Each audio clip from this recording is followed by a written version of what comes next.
is Black with Sarah and friends. I'm Sarah. These are our friends. You said you would do that too, and I'm sorry. I won't do that again. I'm very sorry. Sorry, sorry. Oh, I needed that. Sorry to our viewer.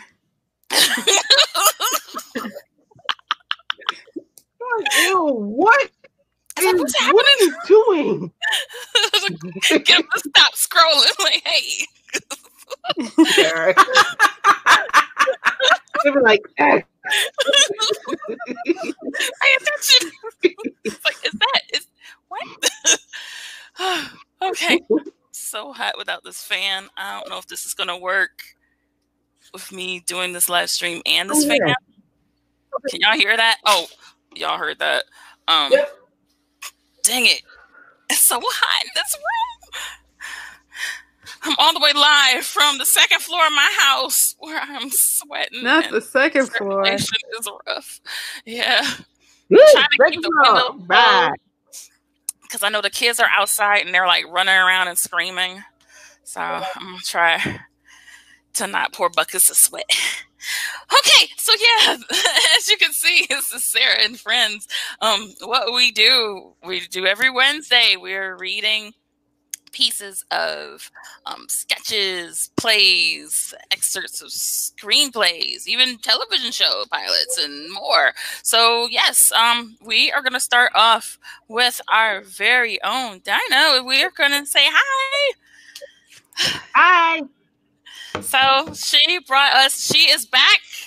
She did have a piece before that we read that was amazing.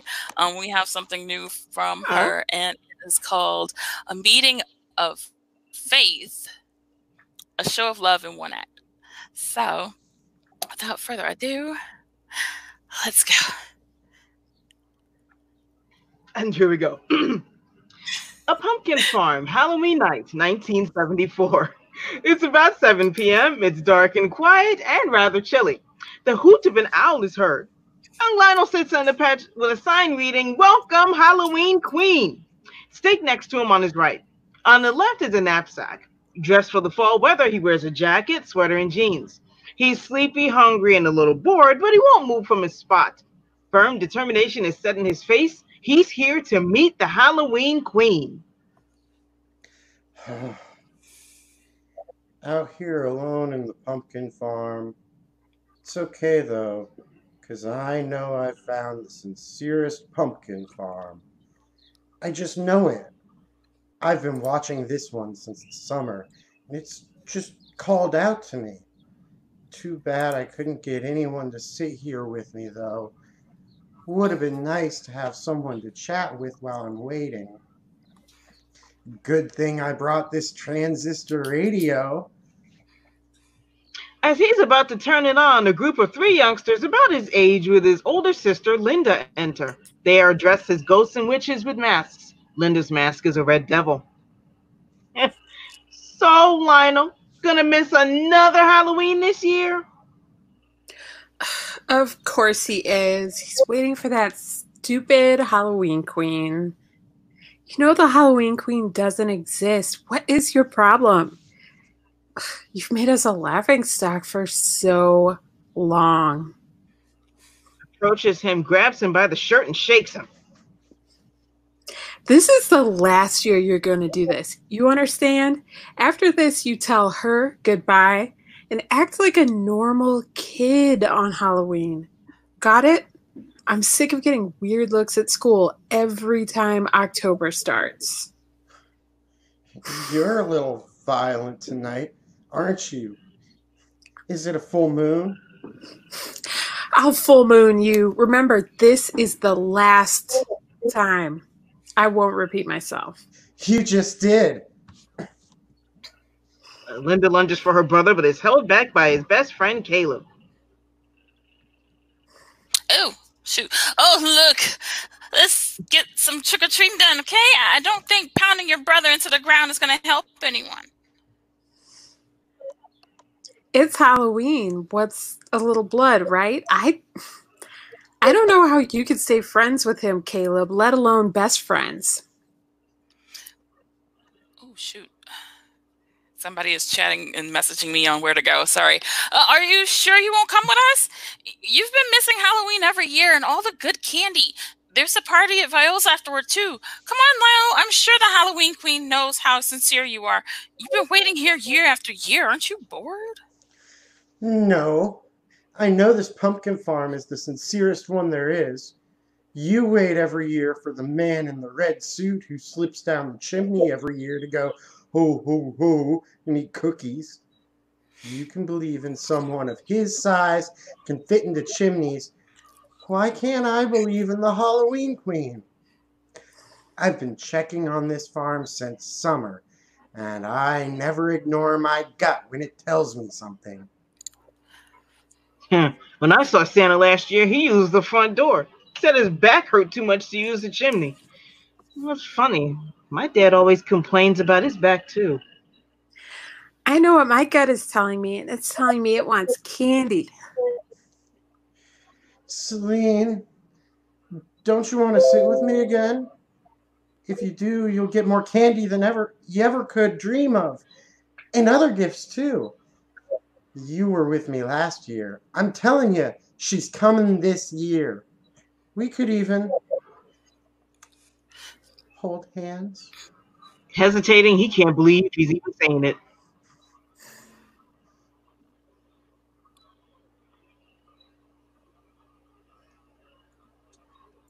Stage directions. Celine. Oh. Oh, sorry. I was going to read it, but I'll do it. This is her crush and almost says yes. But then at that last minute, her resolve hardens. No, and you owe me restitutions for last year. Don't think I've forgotten. I know. I'll take from your share what Linda gets. Because she asked for candy for you, you know, and your neighbors feel sorry and give her double. It's so embarrassing to have to ask. Come on, guys, let's get going. If he wants to stay here all night and miss out on the fun, that's his problem. As the group leaves, Celine trails behind. Just before she goes out of sight, she stops, turns back, and looks at Lionel for a long time.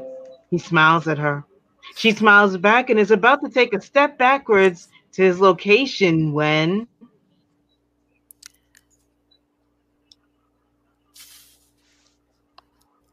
Oh, Celine! Are you coming or are you staying? Celine's head turns sharply at the sound of her brother's voice. For a moment, she looks there, then back in Lionel's direction. There's a will she or won't she moment. And then... I'll bring you back some candy apples, Lionel. They're sweet, just like you. Good luck.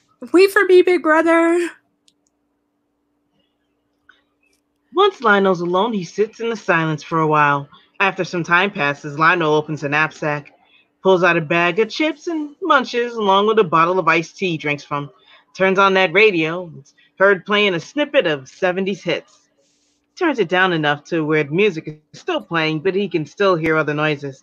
Shivers again, takes his blanket, a large red plaid one, out of his bag. Carefully unfolds it, shakes it out, wraps it around himself. Man, even if she doesn't show up, these stars are beautiful. Oh, sorry. I mean, when she shows up, when she's gonna show. Sorry, Halloween Queen. I know you'll show. I'm sorry. I believe. A warm wind blows in. The sound of a soft whistle is heard. Lionel looks confused for a moment. What was that? The weatherman said it was gonna be a night for hot cocoa and warm blankets. He yawns. As the warm wind is making him sleepy, he tries to resist. I can't fall asleep now. No. Dreamily rests his head on a nearby pumpkin. He naps for a few moments when rustling is heard in the pumpkin patch.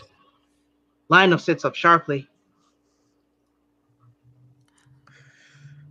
I hear something. I can hear it. Is it? Ruff, ruff, ruff. Very funny, Sparky. Dog runs up to Lionel, licks his face, and then out of the patch and off stage or through the audience. Yeah, a real dog dressed in a Halloween costume. Crazy dog. Don't know how Caleb puts up with them.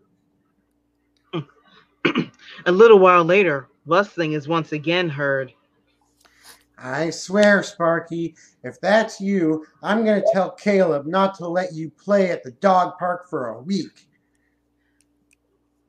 He gathers himself. The soft whistle blows again, and the figure appears behind Lionel in shadow. But when golden lights come up on the figure, a woman dressed in orange and green with long orange hair, cape, golden crown, and long softly colored green and orange dress. Her face is made up to look like a pumpkin. Small bag is worn across her body. Vines are wrapped around her like a second skin, and she wears orange gloves. She holds a scepter with an autumn leaf design topped by, of course, a pumpkin and a large pumpkin printed sack. It's the Halloween Queen. Lionel. Lionel.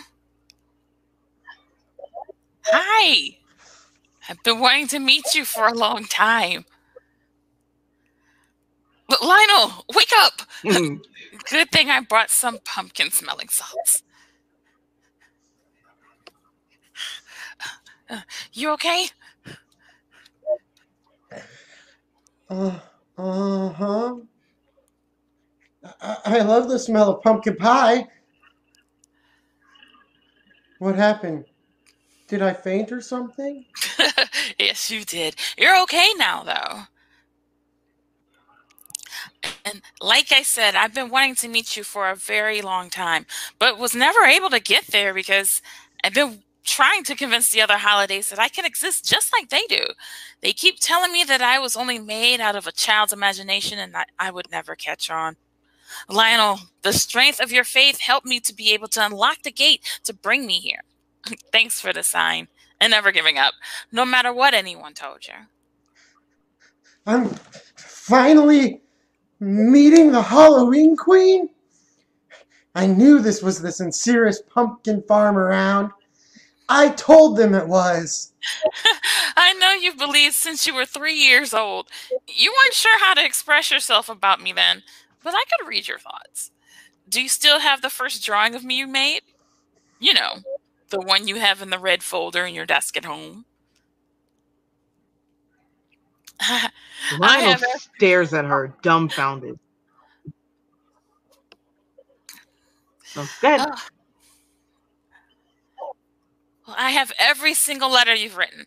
There's one letter here where you say that if I'm fake, not to tell you because you don't want to know. Yeah. I never showed that drawing to anyone. I used to ask Linda to help me write letters so my spelling would be okay. But I stopped doing that because she would get so mad. Oh, Lionel, it wasn't the pumpkin farm, it was you. Your sincerity is what brought me to life. Here.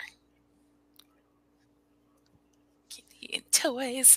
This was another reason I had a hard time. Santa thought I was trying to hone in on his racket. I told him I would only cover the Halloween stuff. He's got the rest. He was cool with that, finally. I do have one issue with you, however. What is it? Have I offended you in any way? I'm so sorry. Whatever you want, I'll do it. Well, first, I want you to take a breath before you faint again. Okay. Second, I want you to understand something. Halloween is about having fun and playing make-believe for one night, parties, friends, and yes, bobbing for apples, ghosts, and goblins. You've been depriving yourself of some good times and nearly catching pneumonia in the bargain. Oh. Actually, you almost caught it last year, didn't you? Yeah. Felt like the plague. Got me out of school for a while, though. Oh, that's my point. Get out of there. Have a great time with your friends and your crabby sister. You can still believe in me and live the life of a kid. Here, take this. She gives him a locket to wear around his neck. It's a golden chain. Whenever you wear this, it'll let you know when the other kids will be interested in hearing about me. Spread the word and find believers. I warn you, however, if you start to get too obsessed, the chain will stop working, and you'll have to take a break to gather yourself. Go trick-or-treating. Go see some Halloween displays. Some of your neighbors have outdone themselves. At least this way Linda won't lose her voice yelling at you about sitting in the patch every year anymore. I can throw a party right here in the pumpkins. Maybe a Halloween cookout. That's the idea. Now you're catching on. Your friends are done trick-or-treating and are about to go to that party at Viola's house. Don't you dare miss it. Yes, I know all their names. Remember, I've been watching you. A royal footman dressed in the colors of autumn steps out of the shadows from where the Halloween queen emerges, sees her, and bows. Your Majesty, we must be on our way. Oh, not just yet. I wish to meet these friends of yours and your sister. Well, my friend, sure, but I don't know about Linda. Have no fear. Linda, Caleb, Celine, Viola, and Fabian enter, happy with their Halloween loot. They don't notice the Halloween queen at first. Lionel, you missed it. It was great. Look at this loot. I got full candy bars. I got a popcorn bowl. I got some gum. I got some caramel apples. I got rocks.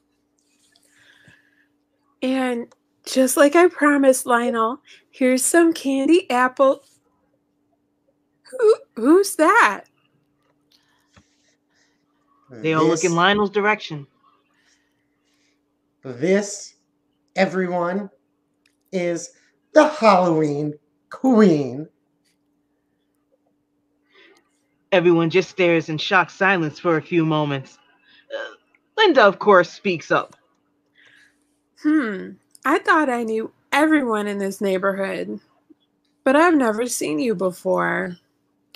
It's nice to meet you, Linda. I'm, let's just say new to the neighborhood. I haven't said my name yet. You didn't have to. I know your name, and I know that you've been looking for this for about 2 years. Your mother gave it to you, and you were too embarrassed to tell her you lost it.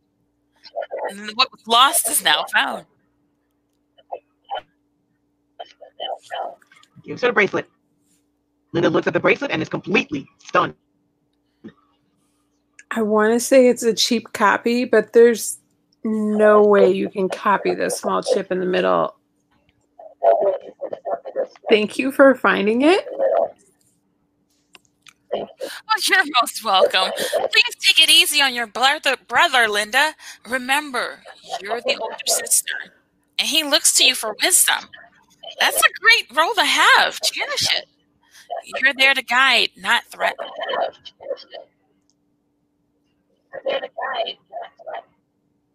Linda, who had been looking at her bracelet in wonder, now looks at the Halloween queen and Lionel, then goes over to her brother and wraps him in a huge hug. Lionel, totally surprised, returns the hug. Caleb, I have a surprise for you. She waves her hand, and the sound of chimes is heard. Now look in your bag. Rock candy, my favorite.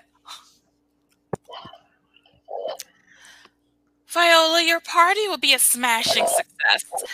Just spread out your invitation list more. There are many other children who would love to have a good time with you all. Celine, that was very sweet of you to look out for Lionel while he was waiting here at the farm. Fabian, don't be shy when trick-or-treating. Speak up. That way they'll know what you want. You'll get more candy that way. I must go now, but before I go... Neil, Lionel, IW, and your friends, keepers of the Halloween spirit. Eternal thanks for your faith.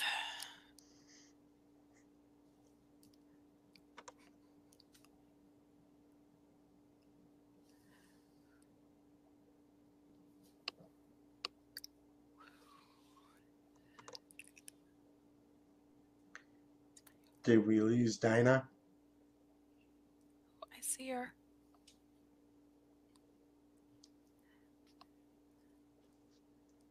I Oh, think we may have lost her on audio. oh no. Dinah, we can't hear you. Oh gosh. Uh-oh, gotta get the sign. Muted. Sorry, Let me folks. unmute you. Oh, you're not connected. Yikes. Okay. All right. Oh, Cliffhanger. wow. Get this quick little interlude. Okay, so yes, right now we are reading A Meeting of Faith, a show of love in one act by Dinah. And hey, we've been having fun this whole time. This is what, episode 8? And while you're here, we just implore you to look around. You know, if you're on the Facebook Planet Ant page, we do have a list of different things going on every week, every day, and always tune in with us. Let's check in to see what is going on. Dinah, can you hear us? Hello? Ah! She's getting back onto her phone, it seems. Okay, so we're just transitioning over. Okay, so yes, we've been having some people sending us messages trying to get here. So yes, I was trying to catch up with them as well, make sure everyone is in. Nice. By the way, Sarah, your hair looks especially like the hair that I managed to draw. It does.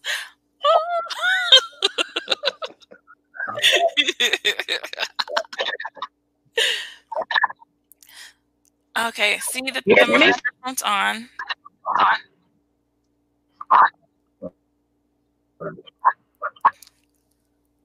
Oh, okay. Oh, no. Oh no. Add her back. Okay, there I am. Yay. Yay! Woo! Okay. All right. Okay. Want me to take it back to the dubbing? Sure. Okay. All right. So we are continuing on. Okay. Let's go now. But before I go, Neil, Lionel, IW, and your friends, keepers of the Halloween spirit. Eternal thanks for your faith. She then hands the children Halloween toys and even more candy, especially to Fabian. Hey, all right, who is ready for the party? Oh no, the party! I don't have a costume. Oh, yes, you do. Waves her scepter, then reaches down beside her in the pumpkins, revealing a costume. Hey. No more excuses. Get to that party. And the kids help Lionel get in the costume. Your Majesty, won't you come to the party? Oh, thank you. But I must get to the children around the world to spread the joy of Halloween and meet other keepers of the Halloween spirit. She walks back the way she came. The lights rise to reveal a golden winged pumpkin chariot, complete with vines, leaves, and even pumpkin seeds lining the edges. The footman opens the chariot door. She climbs inside, and the chariot slides off stage to the sound of the whistling wind. The chimes are heard again. Wow, look at that ride! All hail the Halloween Queen. Forever. His friends bow too, except for Linda, who does a curtsy. Their heads follow the path of the chariot as if it is flying through the sky. Then they exit to follow the path of the chariot. Lights fade. A voiceover declares the words, 3 years later, and and then come up again on Fabian, who enters in an orange or red royal cape complete with scepter and crown, with a sash that reads Halloween King. Sound effects of partygoers are heard. He addresses the audience. The next year, Lionel helped start the Halloween cookout, and it was so successful that it's now an annual thing. It's called the annual Halloween Queen Barbecue Bash, aka the HQ Bash, and it's held right in the Pumpkin Farm Batch. Lights to reveal a banner that reads, "Welcome to the HQ Bash." Partygoers are milling around. A parent is cooking on a barbecue grill, and the stage is decorated with small bales of hay, scarecrows, a small table with a box, and to top it all off, a statue of the Halloween Queen. No one makes fun of him anymore. Shoot. He's invited to all the local parties before October even starts. Linda's still crabby, but this time it's not because of her brother. There's even a royal Halloween court, and I was just elected King Halloween. And this is a really cool thing you came up with, Lionel. Nothing better than hamburgers for Halloween. Yeah, and bobbing for apples, too. It's an extra Halloween party. Hey, Lionel, do you think your sister will be winning the apple bobbing contest? Apple bobbing? That sounds like a good idea. They look pretty tasty. How'd you come up with the idea for this party anyway? Let me tell you, on the way to the apple cauldron, it all started 3 years ago, right here at the pumpkin farm. I'll tell you how I met the Halloween Queen. Linda enters, spots her brother, and goes over to him, while keeping an eye on the small box. Hey, little brother. Did they reveal who the Halloween Queen is yet? Nope. It should be soon, though. Probably after everyone's eaten. Linda wants to be Halloween Queen so bad. We can all taste it. You should see the look she gave Viola when she was named Queen last year. If she could have made Viola spontaneously combust, she would have been a smoking pile of ash. All right, kids, it's the moment we've all been waiting for, the crowning of the Halloween Queen. Young girls line up. The parents take the votes out of the box, quickly counting them. Result is given to the announcer parent. This year's Halloween Queen is Linda. Woo, yay! Clapping and cheering. Linda preens, resplendent in her Halloween Queen attire. Come on, Fabian. Our subjects await. They finally know true royalty, making me Halloween Queen. Ah, yes, Your Majesty. And now it's time for the King and Queen to have their dance too. The Monster Mash begins to play, and they dance. Lights and music fade on their good time and come up on another corner of the stage where jolly old Saint Nick, Saint Patrick, and the Easter Bunny stand in front of a large mirror frame. This is to represent the magic mirror they look through to watch over the world until their time to shine. Halloween Queen enters from the left, Halloween being over. Okay, 1 second. She did it! I can't believe it, guys. She actually did it. Well, of course you can't believe it. You're the one who said she'd never make it. Don't you have snakes to charm or something? Don't you have candy eggs to pull out of your rear?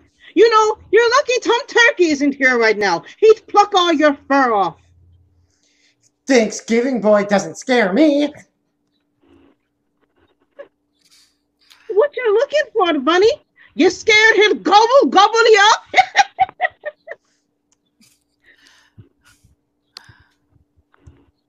St. Nick. Look, cool it, guys. Here she comes. Okay, sorry, something is in my way. Cool it, guys. Here she comes. You did it, HQ. You got yourself a following among the kiddies. Nice work. Crown and the cape, and throw the cape. Oh, I told you I would. All that was needed is someone to truly believe, no matter what. Plus, candy and gifts don't hurt either. Not only that, but now I can have my costume sold in stores. It's a win-win. Okay, you were right. Look, you can't blame us for being nervous. If you only knew how many holiday candidates came through here. Avon Lady Appreciation Day, Kettle Corn Popcorn Day, Mary Kay Pink Day. And let's not forget Edible Undies Day. Oh, come on. You don't remember the mascot they tried to push through? Chewy Louie Thong? I mean, yeah, they were willing to do pastel colors, which would have worked great for me, but... Anyway, this calls for a celebration. Break out the sparkling white grape juice. You can just get some champagne. It's easier. Champagne gives me gas. St. Nick shakes his head and exits and returns momentarily with the bottle of sparkling grape juice and tall wine glasses. He hands out the glasses and pours the juice. After everyone is served, he says, a toast to the Halloween queen who proved that persistence and faith gives birth to the most beautiful traditions, and also to the fact that she finally got the young man to get out there and celebrate, and his sister to stop talking about that dang bracelet. To HQ, welcome to Holiday Land. Oh, and here's the keys to your very own holiday suite, befitting a true queen. Hey, HQ, you need any help moving in? I sure do. I'd like you all to help. Ooh, especially you. Will the missus be okay with you helping me, St. Nicky? Yeah, she's cool. Our gingerbread house is open, if you know what I mean. Nice. Oh, right after this drink, I'll my place for some chills and thrills. To HQ! Clink glasses and drink fast. And lights fade to the end. Yay! Yay! Woo! Yay! Thanks, guys. Yay. Love it. Thank you. Oh, we've got some good questions in the chat already. I love it. Wow. Ooh. Okay, so yes, I am Ankit. We're reading. Sorry, we were reading. So the comments were just kind of rolling along. I see. Hi, Dinah. It's Ashley, Sailor Doris, and I did have a couple questions. Is this intended for some sort of children's theater? And would this work better with people or puppets? When I originally was writing it, I wasn't sure. It was gonna be for children. But when I looked at some of the lines, especially that last one about Saint Nick and the open gingerbread house, that I really realized how perverted it sounds. Probably like adults playing children, kind of like I was thinking. What's the Good Man Charlie Brown type of thing, and it could be done with puppets. I mean, either way. That's a good medium there. Thanks for the idea. Oh, and Trisha Hicks says, hi, Dinah. It's your sis. That's my sister. Hi, Trisha. Nice. All right. So, yeah, if you have any more questions for her, you can leave them here now. We do have another script coming up for Q&A later on. Yeah, so let's talk about the script. I liked it. Ooh. She says, great job, you guys. Trisha Hicks. Thank you. Hey, thank you. Thanks for listening out there in California. She's out there in Moreno Valley, California. Shout out. Ooh, we're bi-coastal. Yes. Yes, you are. And you guys did a great job reading. Thank you. Thank you so much. You're welcome. Thank you. Yes, yes. Well, Yes, I gotta ask what you guys thought. Yeah. I liked it. I did like seeing all of the different things coming together. It kind of reminded me, and I'm not sure if it was your inspiration or not, but of The Great Pumpkin. like waiting Yeah. for the Great Pumpkin. Like, we never Yes. really see the Great Pumpkin. I think it does in a sequel or something like that, which I've never watched.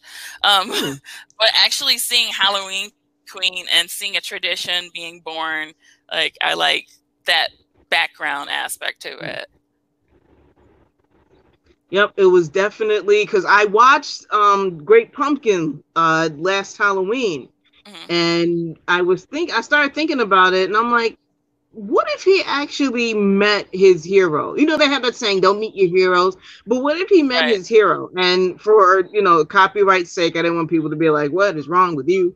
I came up with the concept of, Halloween Queen and changed some names and, had them meet each other. Just something I wanted to have fun with, and yeah, had a great time doing it, actually.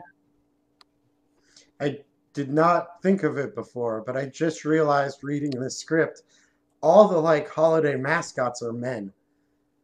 Yeah, that is true. Pretty much, yeah. Why don't we have a woman holiday mascot? Why don't we?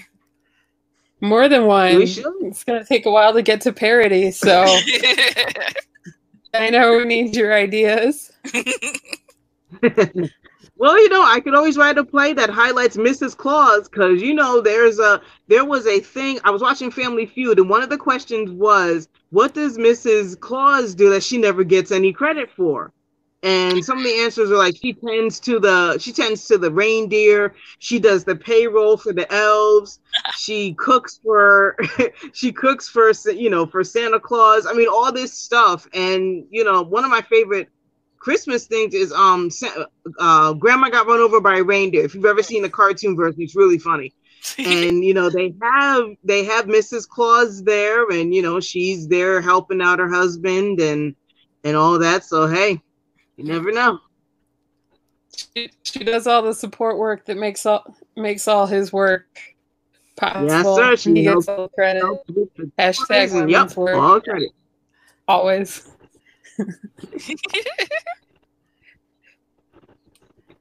I also to pivot a little bit. I really loved your description of the Halloween Queen's outfit and just it was awesome, and I want to see it and I want to wear it. I was like, ooh, when Dinah gets famous for this, everybody will dress as this, and I'll get to see it a lot.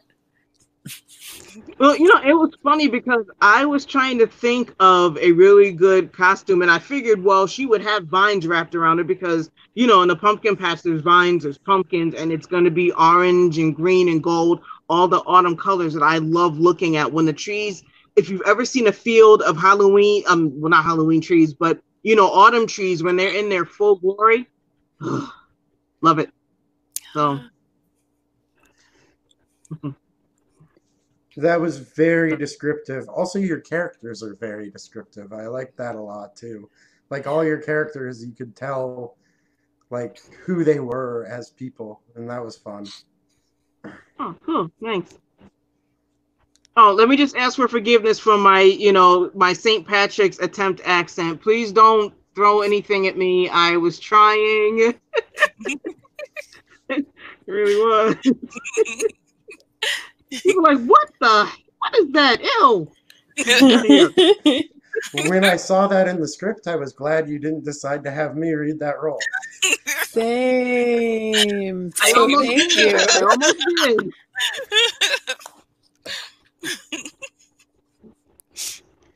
Well, I see some other questions. Yes, Trisha, we do this every week. Although we are wrapping up next Wednesday for our final episode of the season.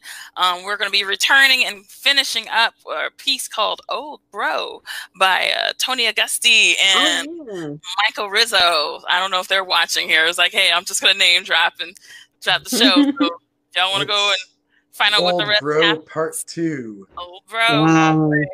Now so even broier. This time it's personal. More bro all the time. Oh, bro. Okay, so yes, there are a few questions. Von Werk is back in the house. Hey, what is the conflict? Though I For did how- see a bit of that with Linda and Lionel, kind of a back and forth thing.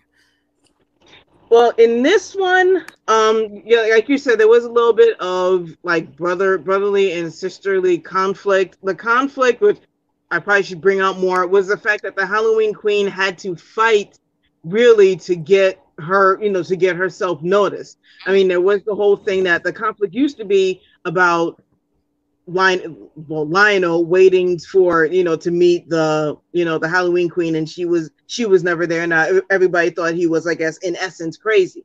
But now that she comes, but she had the conflict of finally being like, look, I can be an actual holiday mascot, just like you guys have your following. I can have one too. Yes. What did we have? Oh, how did you decide how the characters refer to each other? Like HQ instead of Your Majesty, Saint Nicky instead of Saint Nicholas. That was more of like, because especially among the holidays, they're familiar and they know each other, and so that's kind of where HQ came from. Because I figure Halloween Queen has been fighting for her right to be to be represented, or to get out there. And so, they're like, hey, HQ, maybe not this year or whatever. Or when they finally said, okay, we'll give you a shot, HQ, you go. So just kind of a familiarity thing.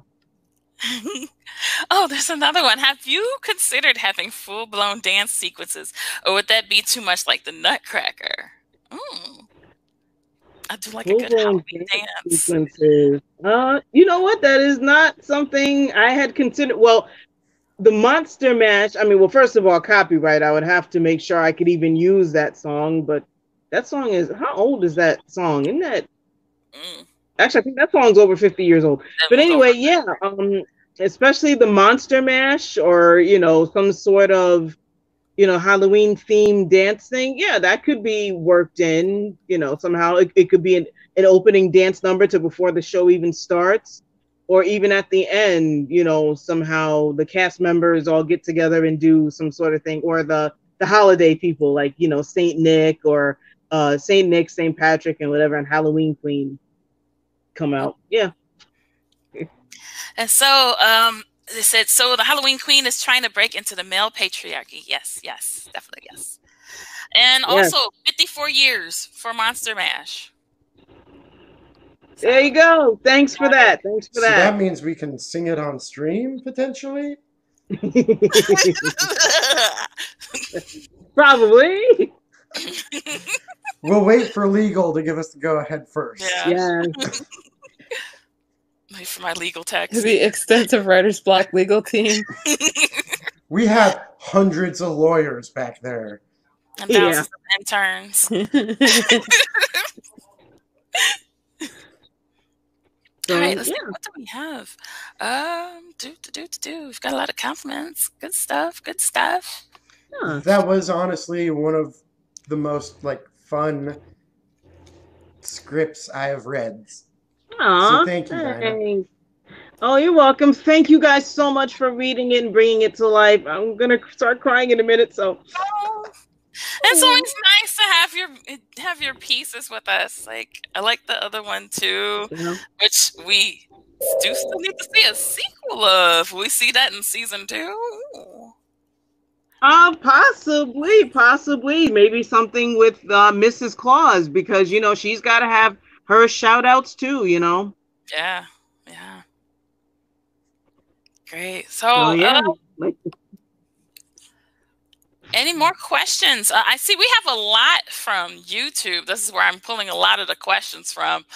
In case you're not seeing it, Trevor, that's where they're all. I've been watching the Facebook live chat and just nothing, no questions. Nothing. Are there any hearts or thumbs or carry-acts? I can't tell. Carry-acts. It's like I'm hugging myself. But yeah, we've got tons with YouTube. So thank you guys so much. Facebook people, step it up a notch. Yeah, Facebook people. No Periscope tonight. None. Not a one. I think we've only got Twitch, like the 2 times. The other one said donate $500,000, which I'll say that every episode. I'll come on other streams and say that every episode. Hey, donate $500,000, please. We would love to have it at Planet Ant. If you donate $500,000 to Planet Ant, it would make a huge difference. I feel like I can promise your script will get read in season 2 of Writer's Block. I will change real costumes for that. Like, yeah, full makeup. We'll change our backgrounds. All out. I will get actual bunny ears. We'll show all our cats as opposed to socks. I did like that though. Like that was pretty genius. I kind of like bunny ears, floppy. I love it. Yeah. Jane, you made it! After 75 years, you can use it free, is what Jane says. I was trying to message Jane as I was reading the script. That's why you guys were like, Sarah, like, that's your line. Like, I'm trying. Okay, so after 75 years. Okay, got a little bit of time. Yeah. Thank you, Legal. Thank Writer's Block, season, 35 or whatever. We're going to do the Monster Mash. I'm going to write that down. After 75 years, you can use a song free. And Jane said free puppets. She can give free puppets. Yes. All right. Right. Well, does that mean we can still use... Oh, wait, no, but you still can't use Happy Birthday free, though. No, because that's owned by Disney. Wait, Disney bought somebody like... Disney, somebody, I forgot who told me that Disney, once it started getting close to running out and the woman, the teacher that made the song, her family was going to continue to have it, Disney bought it. So it's now forever, anytime anybody sings Happy Birthday, Disney gets paid. So it's like everything else in life. So only the Stevie Wonder version. Because I would rather my money go to the ghost of Stevie Wonder than to Disney. Yes, definitely.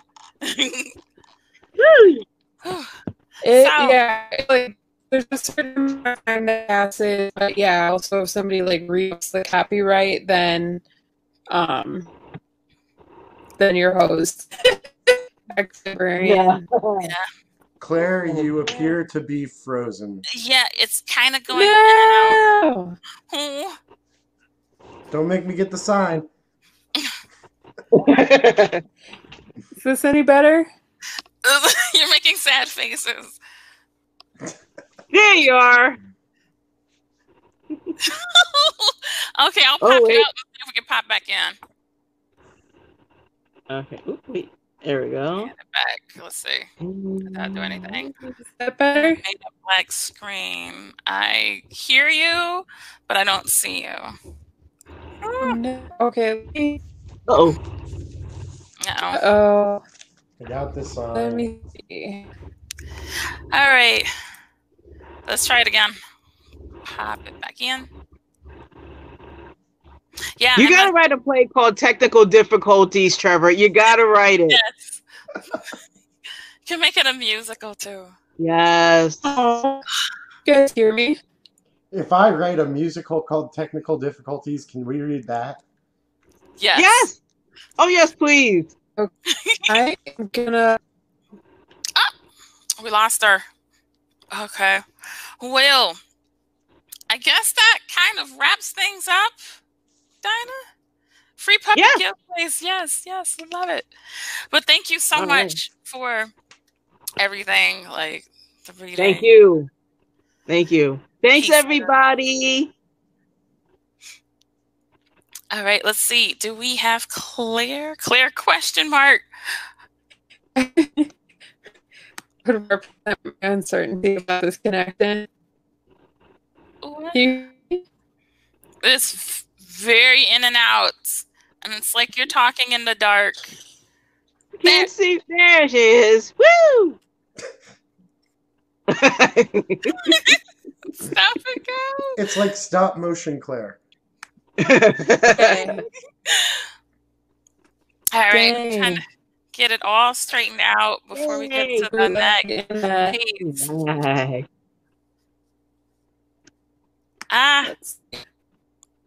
Ooh. All right. I know a lot of people have been experiencing a lot of slowdowns with their internets. She popped out again.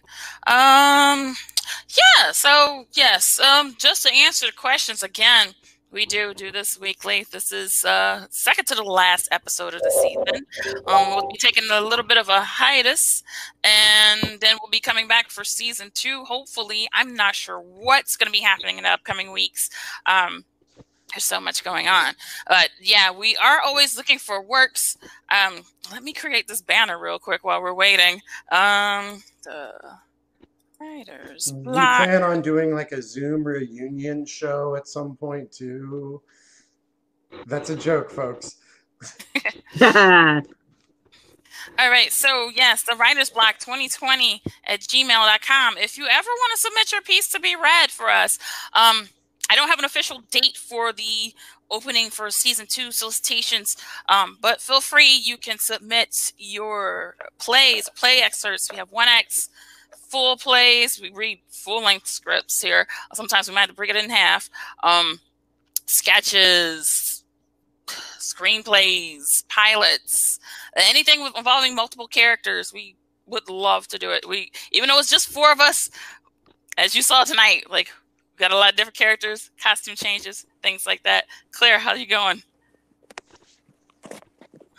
No, I'm trying to figure out how to hold my phone without being like, okay, good. If you have a bunny in your script, Normal. you know we have a bunny costume available. Yes, that's perfect. Yay!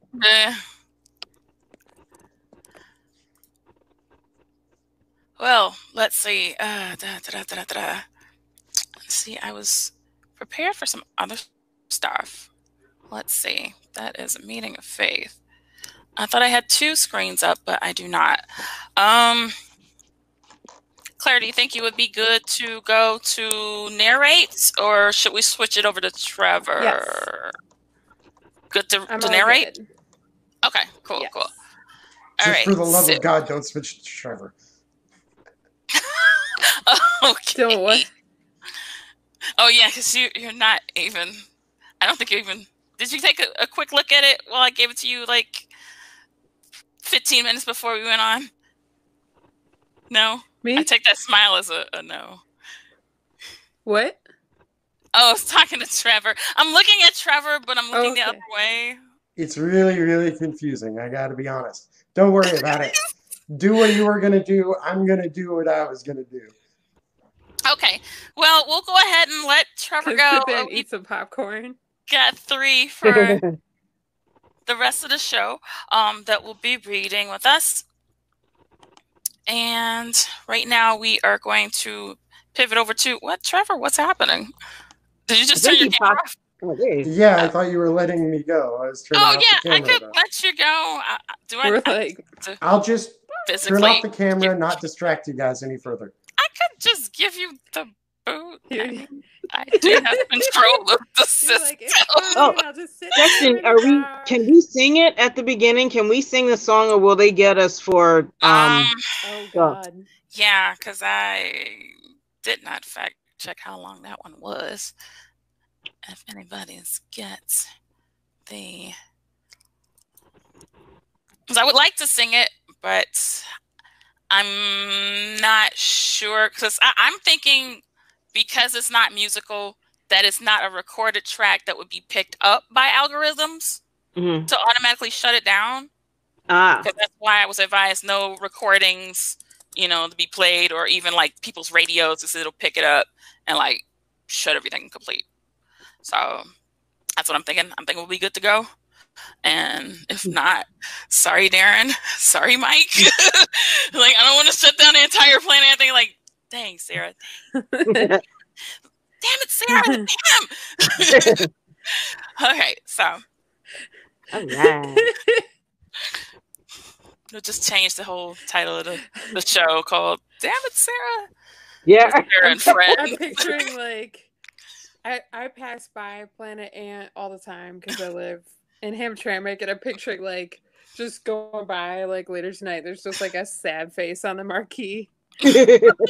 Just a really big sad face in place of watch our streams. Oh, And then a week man. later, damn it, Sarah the musical. I will still come and watch it though. It'll be all about me. I'll come in a disguise. Like it's so good. Sarah, who's Sarah? Who's Sarah? I don't know. That girl is crazy.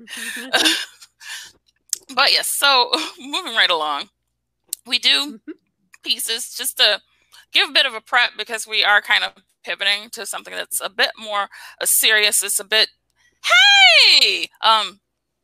And so Meltdown Island is here. Hey. So Hey. yeah, we're kind of doing we do all kinds of pieces here. It's not just comedy. I know some people might wonder that. I don't know if there were people wondering that and hesitated about sending in their pieces. And just a preface, I have worked with Nicole Young on one of her plays called Get This at Box Fest, like way back in. I don't know if anybody remembers the Furniture Factory, but yeah, and all of that. And it was great. Yes. And having guns in my dress. It's always good to have a gun in your bosom. But yeah, we're working. Caught up with her, asked her, like, I wasn't sure if she was still working with plays. She's doing a lot now. So this is one of her pieces that has never been read before. This is the debut of the excerpt of Eden's Crossing. So without further ado, we can go ahead. All right. Take it away, Claire. I met a lot of people in Europe. I even encountered myself. James Baldwin. Not until we are lost do we begin to understand ourselves. Henry David Thoreau. A person often meets his destiny on the road he took to avoid it. Jean de La Fontaine. Two people, once unknown to one another, have been held hostage in a small room for 5 days. The play takes place during day 5, their last day in captivity. Two people, once unsure of themselves and the futures before them, must strategize to navigate their way out of both literal and metaphorical captivity. The set is a table, 2 chairs, 3 doors, no windows, stark white walls. And this, we have Pearson, who's 38 years old, black man, disheveled as though he's been locked away for 5 days. A woman later known as Kim, 38 years old, black woman, disheveled though as she's been locked away for 5 days. And the excerpt we're going to read begins midway through the play. The man sits back down across from the woman at the table. The man resumes tapping on the table. Soon, he perks up and starts singing a recognizable African-American spiritual. Sometimes I feel like a motherless child. Sometimes I feel like a motherless child. Sometimes I feel like a motherless child. A long, long way from home. Sometimes I feel like I'm almost done. Sometimes I feel like I'm almost done. Sometimes I feel like I'm almost done. And long, long way from home. Wow, you got some pipes on you. I'm just living up to the stereotype. You don't sound so bad yourself. What do I have to prove to know that I'm special? The woman serves a judgmental look again. You know all this is worthy. Fuck. My Kicks off feet her are shoes. My feet are killing me. The fuck is that smell? Ugh. Absolutely nothing. My feet smell like beds of roses. And rotten trash. Phew. Put your shoes back on. You got some The nerve. woman takes off her socks and throws them at the man. You do have pretty feet, though. What size shoe you wear? Size 7. Why? That would feel like other pleasure up my ass. It's just the perfect size. Here we go again with the jokes. It's not a joke. I love to explore the forbidden. That is sick. That is just sick. You like a little kink? I can tell just by looking at your hair. Now, you know not to talk about a sister's hair. It is time for a retouch, though. Wait a minute. Can you see my roots? Just as good as ever. Shit. Do you have a mirror?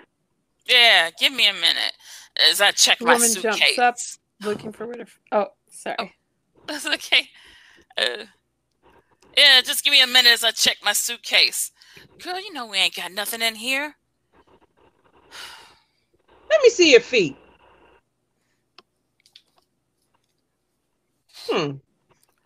What size shoe you wear? Why is it any of your business? A size 11. Oh, okay. Oh. What the hell is that supposed to mean? One can dream. Of what? Look, I haven't gotten any in a long time. By the looks of that bird's nest on top of your head, I can see why. What is it you have against black women? It's a tale as ancient as the last time your edges saw a brush. Fuck you. I'm great with my right hand. It should be more like fuck you, as you're the one who needs it. You lie to me all you want. You'll find something about me that is variable desirable, don't you? Especially since you ain't touched yourself since we've been in here. How you know that? Oh my God, you just nasty. It's the closest you come to a man getting off for a long time. Trust I'm a catch on the outside. Then why so long? I didn't tell you how long. Well then. 3 months. For a female, that's average. Average female? No wonder you're still single. You don't know me, know what I got out there. Wouldn't surprise me if you had a stable of hoes. You look not to be trusted anyway. What's that supposed to mean? You got some pretty feet. Don't you dare. So what now? Oh my, the tables are turned. Look, I'm serious. This place is driving me crazy. I didn't realize we had a vehicle to drive you crazy.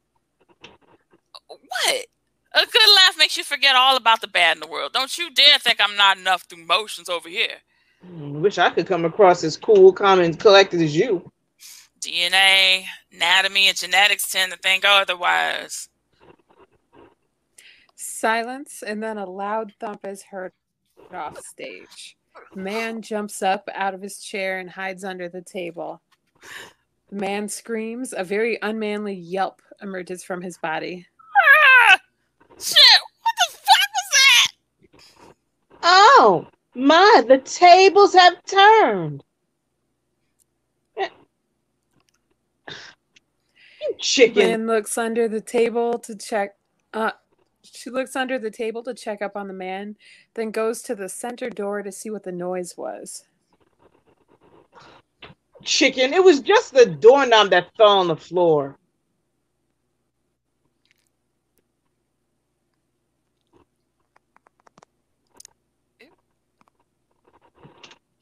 Get you. Doorknob fell on the floor.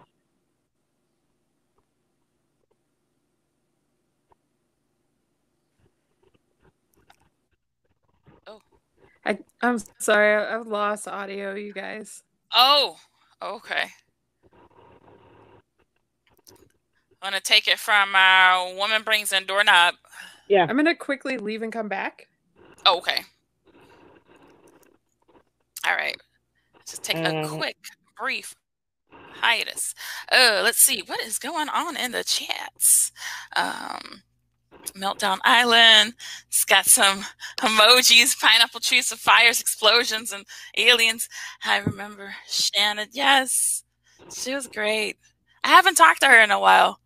Are the quotes meant to be part of the play, and why did it come before the description of the scene? These are some questions to think about. Feel free to post them in the chat as we go along so we can go ahead and read them as well. I know it's an excerpt, but this is some strange dialogue for people, strangers, being held in captivity. That's what he's saying for now, but we will continue on and see it progress. Oh, no. What happened?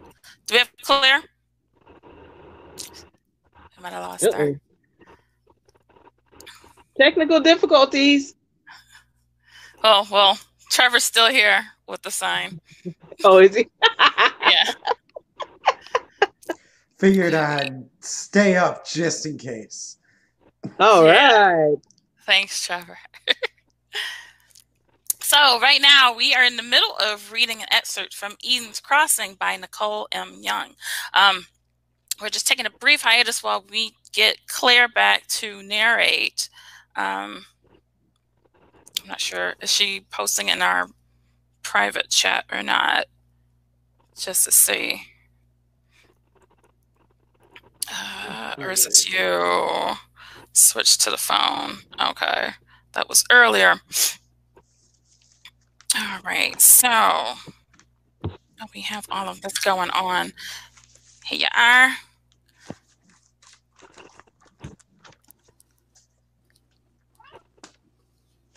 Not gonna put it away too early Claire? this time.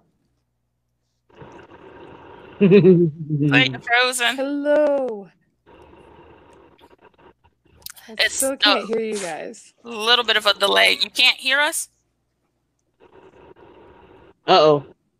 Hello? I think she's frozen. I think she is too.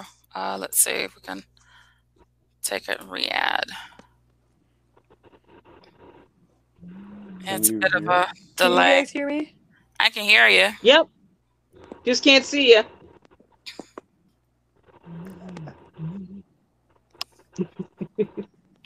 If you want, we can just keep going since we have audio back. Or do we? She might not be able to hear us. Oh, yeah. Ooh. Yeah, and she's frozen again. All right. Let's try it one more time. Sometimes it works, sometimes it doesn't. But that is the beauty of technology. We have things, and it's the peak of the week. We've learned over the past few weeks that it slows down around this time, around 8, 9 o'clock. People getting home from work or off for dinner or what have you, and a lot of traffic happens. So things get slowed down a bit with us, but we go through. How's it going? Oh, it's went completely out.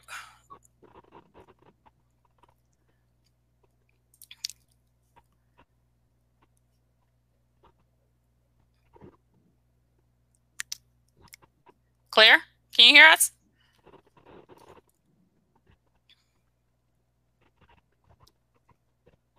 I am going to check right now. Oh, no, don't record me. Okay. No, it's somehow I hit the duo on Google and it was like, hey, let's start a stream here too. Okay, now her screen is totally white. Let's see. We can bring her back. Got it? Got it? Oh, what? Claire? He's moving. I see movement. Oh, she's frozen. Can you hear us? We're just experiencing some brief technical difficulties at the moment. We're just bear with us for a minute. So we are going right now. I don't know. What? I heard something. I heard I don't know, and then it stopped. Let me see. Are you typing in the private chat? Yeah. What the? I don't know if that's gonna work either, because we all don't go to the private chats. All right. So yes, while we're waiting, we do have a lot of things going. But while we're waiting to get this technical difficulty straightened out, let me go ahead and read Nicole's bio. Nicole M. Young is a performance poet, playwright, event producer, nonprofit manager, and educator with over 25 years of experience as a practicing artist. Nicole's writing seeks to fill and complete the gaps for those whose presence is absent or misrepresented in mainstream media, especially women of color. Autobiographical in nature, Nicole's poetry and plays reflect on personal experiences and how they've influenced the way she sees herself within the world around her. Her play, Get This, received the 2009 Baldwin Memorial Playwriting Award for the 5 Colleges Multicultural Theater Committee and has since been produced in Michigan and New York City. Her debut self-produced spoken word album, Input, Live from the Valley, was released in 2019. Recorded live in March of 2018 at Click Wordspace in Northampton, the performance poetry of Input explores the challenges of being a single, Black, plus-size woman while dating in the microchromatic Pioneer Valley. Proceeds from album sales were used to establish a fellowship program for emerging women and non-binary writers of color, hosted through Straw Dog Writers Guild, where Nicole is also a member.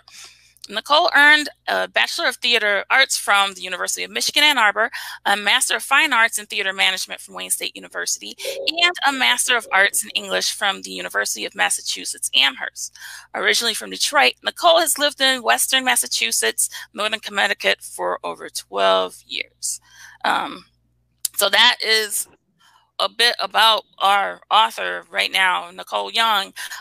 While we try to get this thing going, so that way some people might be a bit familiar. I don't know if somebody seen the post from yesterday of the bio, but we've got it.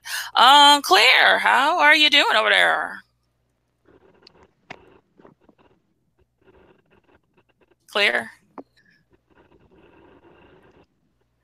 I think she said earlier her phone was melting down. Oh no. So her phone might be acting up. At this point, let me see. Hey guys? You got it. Yeah, Claire, if we could, Trevor, hop in. His face. Sure. Hop in. You're at bat, Trevor. Which page were we on? Can you guys have Trevor take over my role? This isn't. Yeah. I'm sorry. Yeah. It's kind of a weird technical difficulty happening, but stuff happens. It's okay. But we'll go ahead and have Trevor take over. You can take the rest of the night, or if you want to ask questions and stay on the chat and watch us, you could go ahead and do that too. But thank you, Claire. Have a good night. Bye. Bye. And she's still frozen. I feel so bad. Technology that's the beauty of technology. Trevor, you got the page? I do not have the page number yet. Page 9. Okay. At the top of the page, let's just take it from the top of mine where it says shit, what the fuck is that? Okay. All right. 1 second. All right. Shit! What the fuck was that? Oh my, the tables have turned. Looks under the table to check up on man, then goes to the center door to see what the noise was.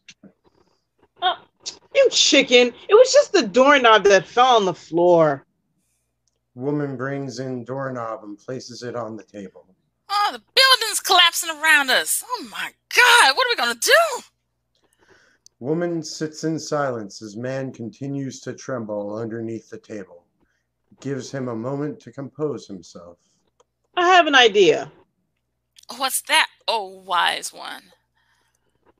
Woman pauses. Get up off the damn floor. Have a seat. Let me give you a rub down. Man Now, sits down. give me your shirt. What are you going to do with it?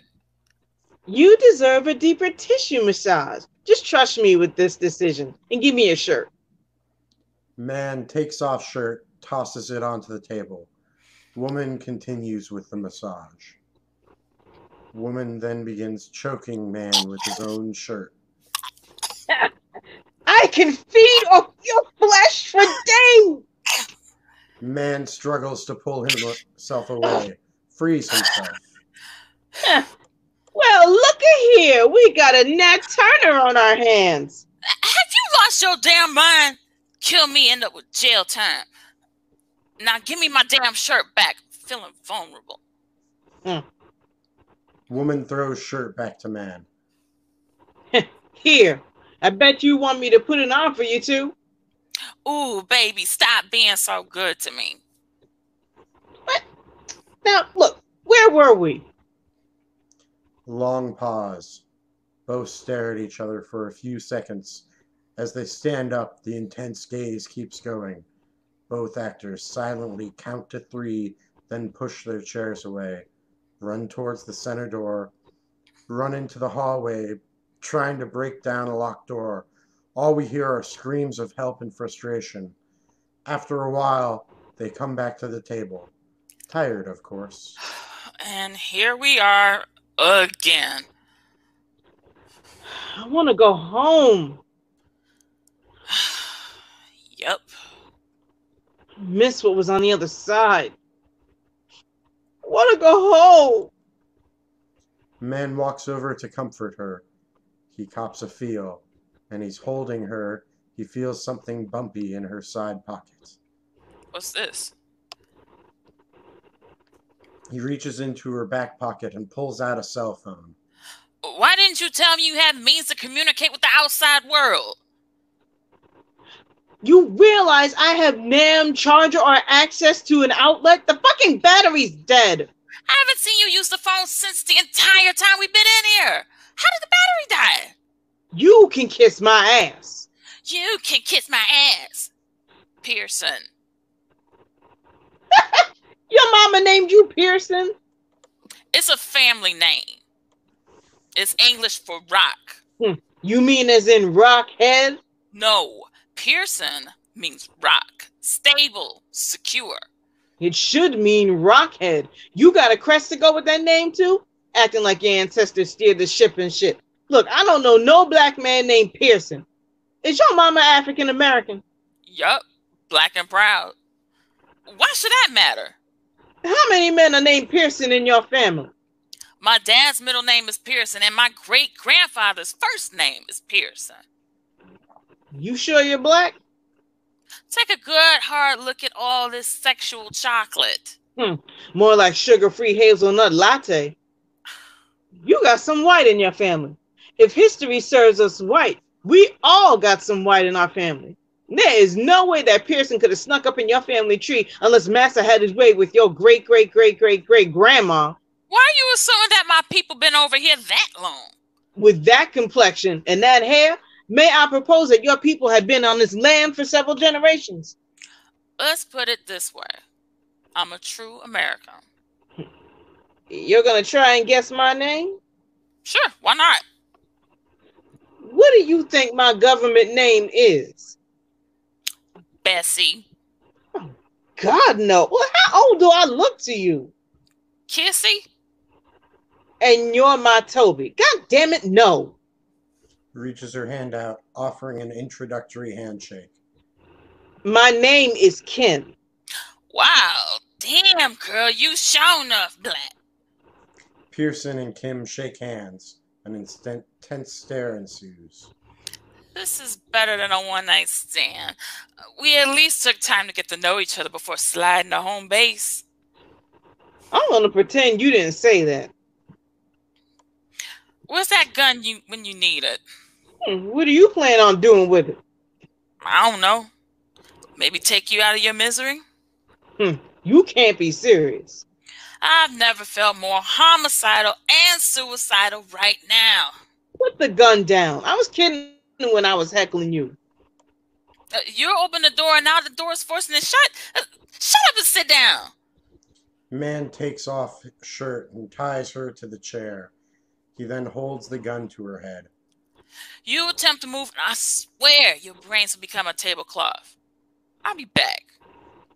He goes down to the last door, upstage left. Goes through that hallway, tries to break down that door, and with no luck. We hear him screaming in frustration from the hall. He then returns center stage. Men can have meltdowns too. What was that you were saying earlier about DNA, nature, and shit? Shut the fuck up. Ooh, Pearson. I never expected you to get so damn hostile. I need you to snap back to normal. Kim, kiss my ass. Now there you go with that ass thing. My mouth is not going anywhere near where Charmin has been. Pearson reaches for his seat. Before you take that seat, how about untying me? I don't trust you. I'm not playing. I need you to untie me now. No. What if we were found, me dead tied to this chair and you wasting away in that corner over there? How would that look? Remember what life was like on the outside? Well, you can forget about that because you'll be locked up the same way you are here, except for the rest of your life. God damn it, Kim. Goes to untie her. Why you always have to make me feel so guilty? That was so easy. Wow. Haven't we met before? Pearson puts the gun down on the table. They both stare at it. Returns to prolonged silence. Say something. Singing a sweet sigh of relief. Wasn't life beautiful? You're delusional. You can't tell me that life hasn't been good to you. Yes, I can because I'm a black man living in America. But I thought you had the whole world in your hands once you were done pulling up your bootstraps, Mr. America. What? You don't think that we've progressed? I have, and my revolution starts by busting the cap in your ass. Aims gun at Here Kim. we go again. You want me to surrender? You don't deserve that satisfaction. Ever wanted to know how a bullet would feel lodged in your brain? Not necessarily. I bet you've never shot a gun before in your life. Let's start again. My name's Pearson. I'm a black man living in the United States of America of today. I'm holding in my hand right now something that others use to threaten my life. Give me this satisfaction, some power, this one time. You really want to kill a black woman today? Shut the fuck up. Hey there, Pearson. This role reversal isn't working for me. I wanted to be the crazy one today. Shut the fuck up. You talk more shit over the past few days. I'm sick and tired of hearing you talk. If you don't have anything good to say, then don't say anything at all. Okay, then. We'll sit here in silence again. Man sits at table with gun in hand. He then points it at himself. Wow. You're not good at maintaining deals, are you? Kim, this time more than ever, you need to be quiet. You think that I'm just going to sit here and let you take your own life under my watch? Now that's fucking crazy. Shut the fuck up. It's not like we gonna get out anyway. I need you to drop the gun right now, Pearson. And if I don't, what am I gonna do? I need you to put it down now. Where'd you get that from? You had it on you this whole time? How'd you learn to hold it like that? You're a lady, all dainty and demure. Oh, there's so much more to know about me. With Kim still holding the gun up at Pearson, Pearson notices a large, long scar from Kim's wrist to her elbow. Where'd you get that from? Again, it's none of your business. I lost interest in the gun. I'm talking about that deep-ass, long-ass scar up your right arm. Oh, this? Puts gun away and pulls down sleeve to cover up the scar. It's nothing. Kim was abused as a child by multiple sets of foster parents. The scar on her arm is a combination of poorly healed burn marks and cuts. Scars have an amazing way of revealing a lot about a person. Rolls up right pant leg and points to ankle. This war wound comes by way of a third-grade kickball accident. I was running towards home base. Well, actually made it there. Went to touch the base, and the kid there pulled it right under me as I was approaching it. I, of course, slipped and fell in glorious fashion. The skid mark inherited by this far then turned into several back-to-back tetanus shots. It also didn't help that I went on to break this ankle in the 8th grade after hopping a pretty tall fence. And there's no telling what you were doing. I had plans on doing when you jumped that fence. I was running from my neighbor's vicious dog. Just think of all the crazy things you did when you was a kid. It's not much. Something tells me not to believe that. You can believe whatever you want to believe. Scar reveal. I'm now up 2-0. I need the story behind that one. Which one? That one. That one on your right arm. I'm not sure what you're talking about. Where is this from? I said it was nothing. This is a fairly large scar. One that didn't hear well. I bet there's a great story there. Stop quizzing me. I'm done talking. Instead of returning to the table, Kim walks towards the center door and sits on the floor, refusing to talk. A very long and awkward pause.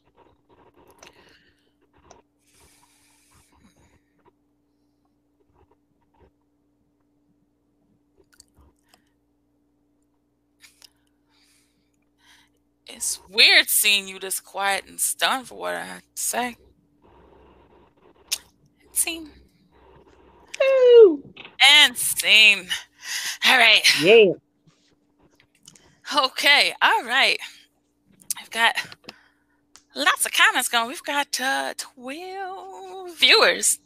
All right. Let's go ahead and bring on our guest, our final guest of the evening, Nicole. Hi. Thank you so much for the reading tonight.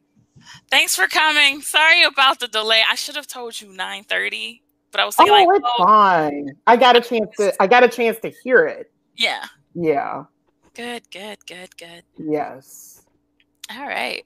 So we read your bio. I know we had some technical difficulties, so we were trying to get everybody to get to know you.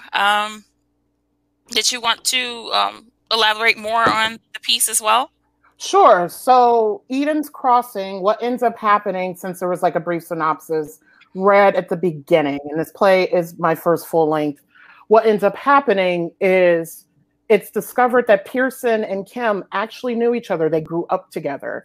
But due to the abuse of her parents, the foster care system took her and she went through different homes and things like that. And then they ended up changing her name. Pearson ended up moving to a different part of the country. And so what happens when they finally realize that and talk through how much they grew and all this stuff, then one of the doors magically opens and then they're able to leave. So the play it deals with a lot of trauma.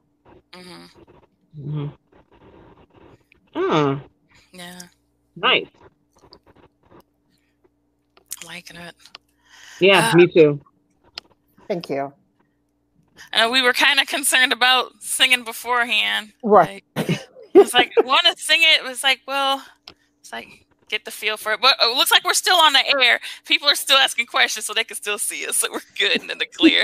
The helicopters are coming, guys. Because I think I originally had another spiritual, but I was like, public domain. So I think the one that you sung is in public domain. Oh, okay. Cool. Yes. That's a good choice of spiritual for the subject matter, too. And then also the quotes, because I've been following the comments on YouTube, the quotes at the beginning are actually not to be read. They're actually, so my plays, what I do is I publish quotes at the beginning to give background and to inspire the actors on where the work is going. So it's more or less a note for people in the production as opposed to being read. Because I saw somebody ask that question and I was like, let me address that right now. Yeah, I know we've got a lot from our YouTube section. We still don't really have anybody from Facebook. YouTube is our popular spot. Hey. But that's cool. It's cool. Mhm. Let's see. Was Get This the play where the two black women attacked the mixed couple? What? Remember that one? Get This. They were trying to recall when we were talking. Well, it wasn't an attack. I did see that comment. Yeah, and actually, the person in the comments, I'm about to get real petty. You mistitled my play. It's actually Get This, and yes, that was the play, and the couple was not attacked. No, we all ended up in a standoff towards the end. Yeah. Yeah. Yeah, and Sarah. Yeah, and Sarah was in what? You were in cast B for that one? Yes. Yes. So we had two separate casts. And I was in the one with Shannon. Yeah. Yeah. Let's see. Who fit better with Pearson? Okay, so I'm seeing that you're seeing these as well. I'll just go ahead and read it for the audience. Oh, yeah, go ahead. Those who might be on the Facebook or on the Twitch are just silent, or Periscope. You know, we have lurkers. You know. Yes. Oh no, we've caught one from Brazil one time. Well, they announced themselves. We didn't catch them. Yeah, we've got all kinds of people everywhere. Which is great. So I'll go ahead and read some of these. Seems like the line about if history is a guide, there's some white in all our bloodlines would fit better with Pearson. Also, Diana Alvarez, so many socio-political layers in Nicole Young's play. Von Weck says the descriptions seem a little too detailed for something the audience isn't going to hear, which does, again, go back on notes for directors and actors. Cheers to you, Nicole, for this timely play. And guess what? I started writing this in 2012. Yeah. Yes. The more things change, the more they stay the same. So he wants to know. I'm assuming this is he. I'm sorry if I'm misgendering. I have a hunch who this is. I'm not gonna say maybe till the end or ask them on a private chat. But how did we get from the drain phone to the gun? Like the transition. In terms of, I guess in terms of talking about this phone and having communication, and communication being dead, and then all of a sudden there's guns. At least that's how they're perceiving it as we're being read. It might be a bit different when you see it physically. Yeah, I'll need to look at the script again. Yeah. Diana, great use of stage directions to guide actors in terms of interiority of the characters. Yes, yes. Von Weck, do we ever find out the motivation for whoever abducted these people? And is there any indication of how they're being fed or relieving themselves? Oh. That is a great question. So I love exploring with non-reality. So those things aren't even an issue. It's more, my plays end up being more about the people that are in front of you rather than the end all be all that bring them there, which of course, if this were more realism rather than surrealism, those would be great things to consider. Yeah. I might have been distracted typing. So it might have been in reference to earlier. So let's see. Do we have anything else? We've got a lot of people posting and commenting, so it's been really great tonight. Like, Cool. I love it when we get feedback. Sometimes, like if there's nobody there, we do talk amongst ourselves and have a good time anyway. But to have like interaction with the audience, I do love it. I miss that, like of actual like being in a physical theater, and even like if it's a read through or just a performance, you know, talkbacks after the show, people talking and thinking, having a pint and discussing the script. That's good. So cool. Yeah. So I have a question for you, Nicole. Yes. What gave you the idea to sort of use the abducted and locked together situation to describe this particular relationship and interaction? That's a really good question. The thing that made me think about it is, in what circumstance would people really be forced to talk and have a conversation? Is when they're forced to be there against their will. And that's what really drove setting the play for me. I also think of a lot of situations socio-politically, because that's what my work does, of when myself as a Black woman, I'm placed in situations where I have no choice of being there. And the one thing that I know experience that a lot of people would understand is being abducted and held in captivity. Because I know for me, if I did this in the workplace, which is a place that I've always been subjected to tons of trauma, a lot of people wouldn't get it. Whereas I was like, let me go a different route. And I was like, this is one that everyone will understand. That is such a great question. I did really enjoy that sort of like, you can use the setting to demonstrate your characters like that, and like the trauma and the interaction between them. Cool, thank you. Jane says, I like how you write quotes. Oh, cool. Like at the beginning. Great stuff. Also, I know you've had other stuff that you were working on. Let's see. Being held hostage is a metaphor that is being used for pandemic living. So interesting to see. Oh, wow. Yeah. Yeah. Yeah, Cool. I do see a lot of comparisons about that. Like people being Well, trapped. and the fact that roommates. that Kim tried to kill Pearson at one point with his own shirt. So, because there's a lot of moments when I want, like, one of the things I'm trying to like work on is getting them at some points of delusion, like bringing in actual elements of what would happen to a person if they're held captive for that long. Because this is now day 5, so now I need to put in elements of, okay, what would this really look like for the two of them if they were at that 5-day point? And I was trying to play with those illusions a little bit.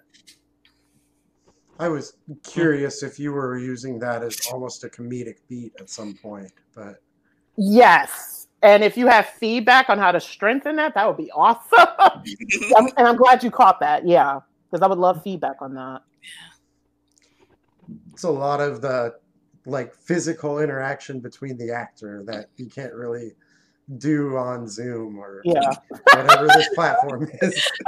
I mean, I could try to strangle myself with a shirt, but Sarah, don't do that. No, Sarah, don't. I got a sweater. Yes. okay. It's not worth it. We're going to come back for season 2. I gotta make it back to season 2 to be like, you know what, Sarah? You've been pushing some buttons today. Or better yet, the show will be called The Writer's Block with and Friends. Oh. Yeah, we don't need that, Sarah. Let's see. Oh, how much is this inspired by No Exit or 5 characters in Search of an Exit? Thank you. I knew someone was going to bring up No Exit. I knew it. Somebody caught that. Yay, theater nerds. Somebody caught that. Somebody caught that. Yes. Oh my God. And also Waiting for Godot a little bit too. Like I love that genre. I love that genre a lot because of what it allows for character development. I don't know if I can mention who also my inspiration is, because I don't know if there's like trademark copyright infringement. And also he's been kind of a douche lately, but I love two character dialogue and what you can do with that. And the person that informed that a lot was Quentin Tarantino. A lot, like I love his 2-person dialogue. And I remember not only that with his work, but when it comes to the usage of guns in his movies, I wanted to bring it in mind because it's this duality of not only the fear, but the power that comes behind that. And then also what does it mean to possess a gun? And I remember Quentin saying that he has a huge fear of guns, but it shows up in his work because of the power behind it. Right. All right, so we also have, and there's so much around gender dynamics between the two characters specific to the Black experience. Yes. Hence me. Yeah, so cute. I can see the Beckett inspiration. Yes, oh my God. I love Beckett. One of my favorite productions of all time was when I was in undergrad at the University of Michigan, and they did a production of Endgame my sophomore year. It was one of the best shows I've ever seen in history. It was so good.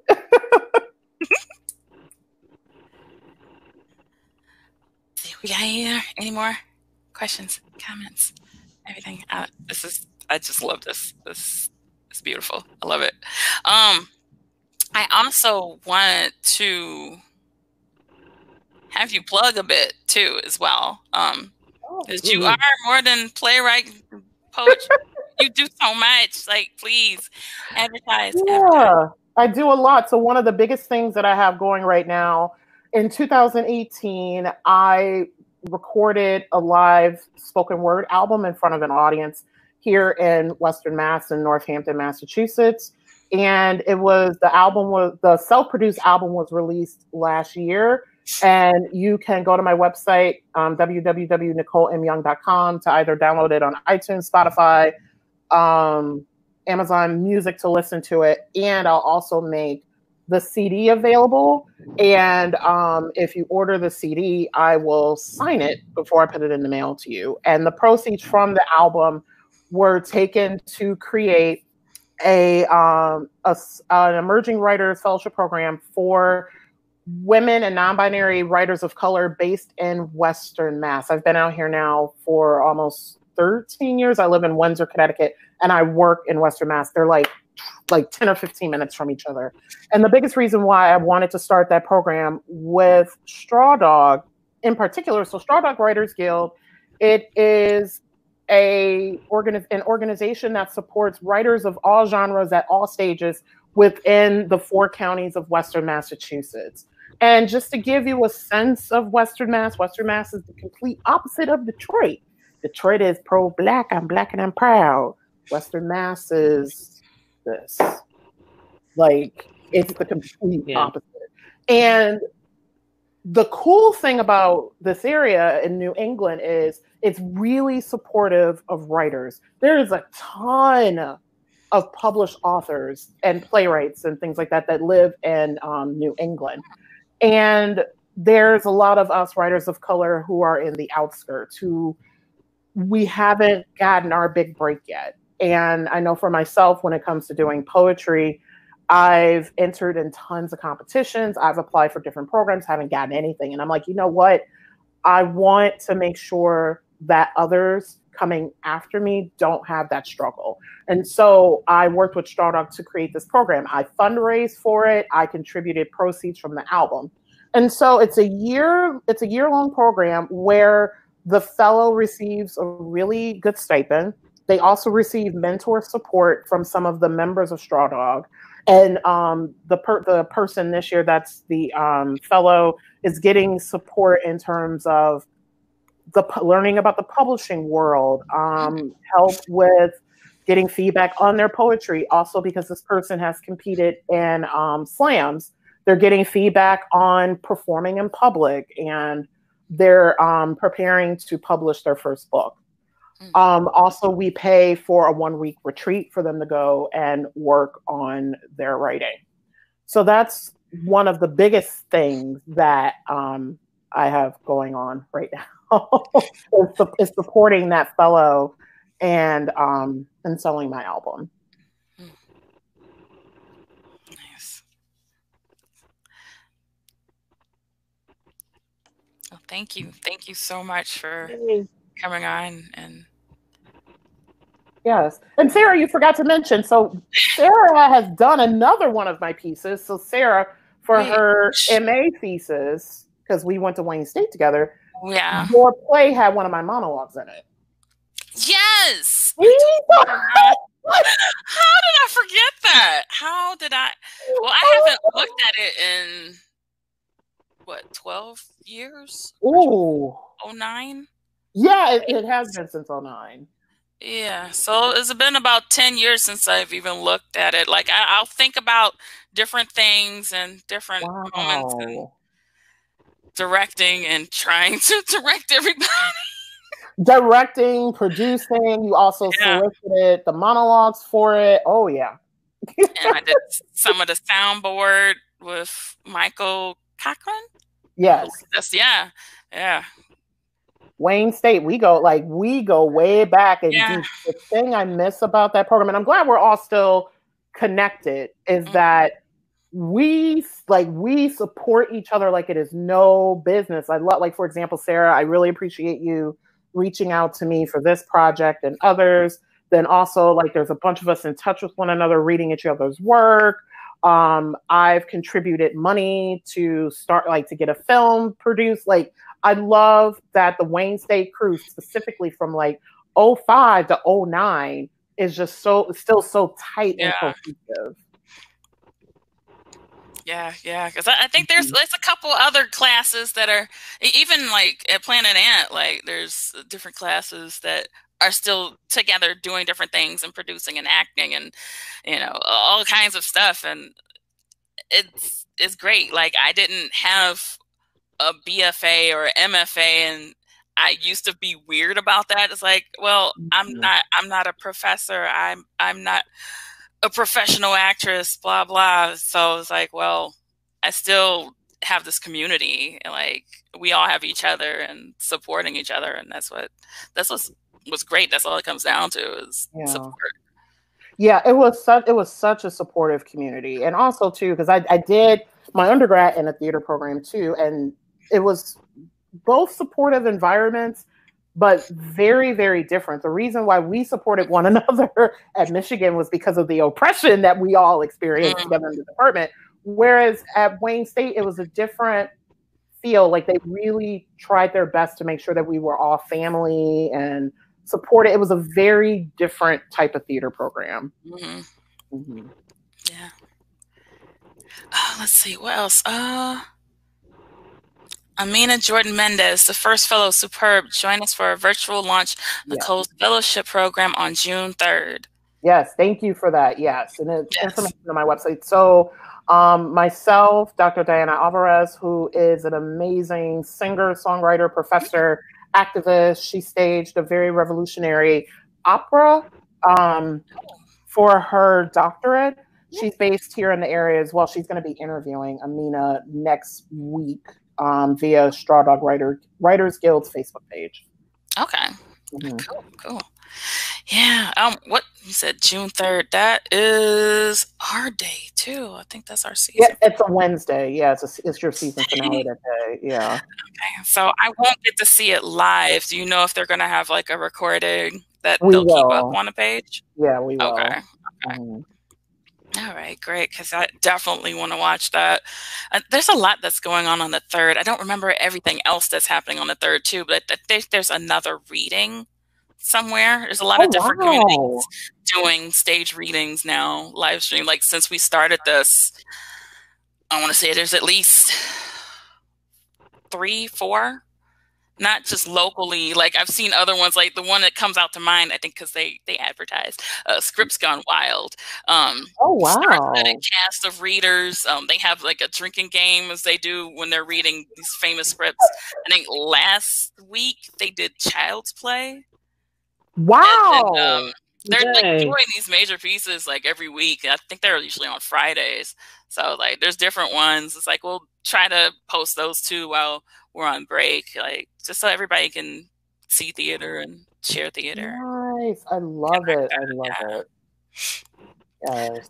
All right. So let's see, we're getting close. I mean, what's 10 o'clock? I mean, we're at the end. We're just waking up. Nobody's gonna call me like, Sarah, wrap it up. We got a midnight Yes. show coming. It's time to go. Yes. Wrap it up like no. Hey! We have a cat on stream now. Yes. My Hey, cat hi, has, Mandarin. yeah, my cat This is has been Mandarin. usually coming in and making appearances a lot in my work meetings and stuff. Like, and instead of and I'm like, Claire's cat is not rude. My cat, one of the cats we have is rude. He will come up, plop his butt in front of the cat. And I'm like, Oh, no.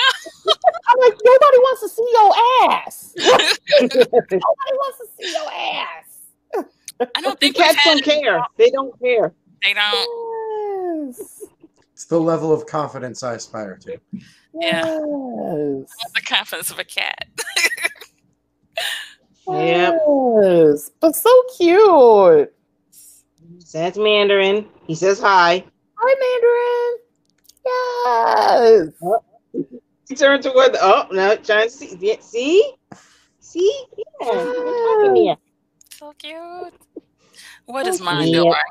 Uh-oh. I don't even know where mine is. Oh, there. She's like stretched sideways on the bed. I thought that was like a towel or something. I didn't know that. Yes. But yeah, she always just chills out. She doesn't really bother me. And during the readings. At work, it's a different story, but in the show, it's not. Oh, yeah. Bad. Oh, wow. Wow. What a way to be rude. So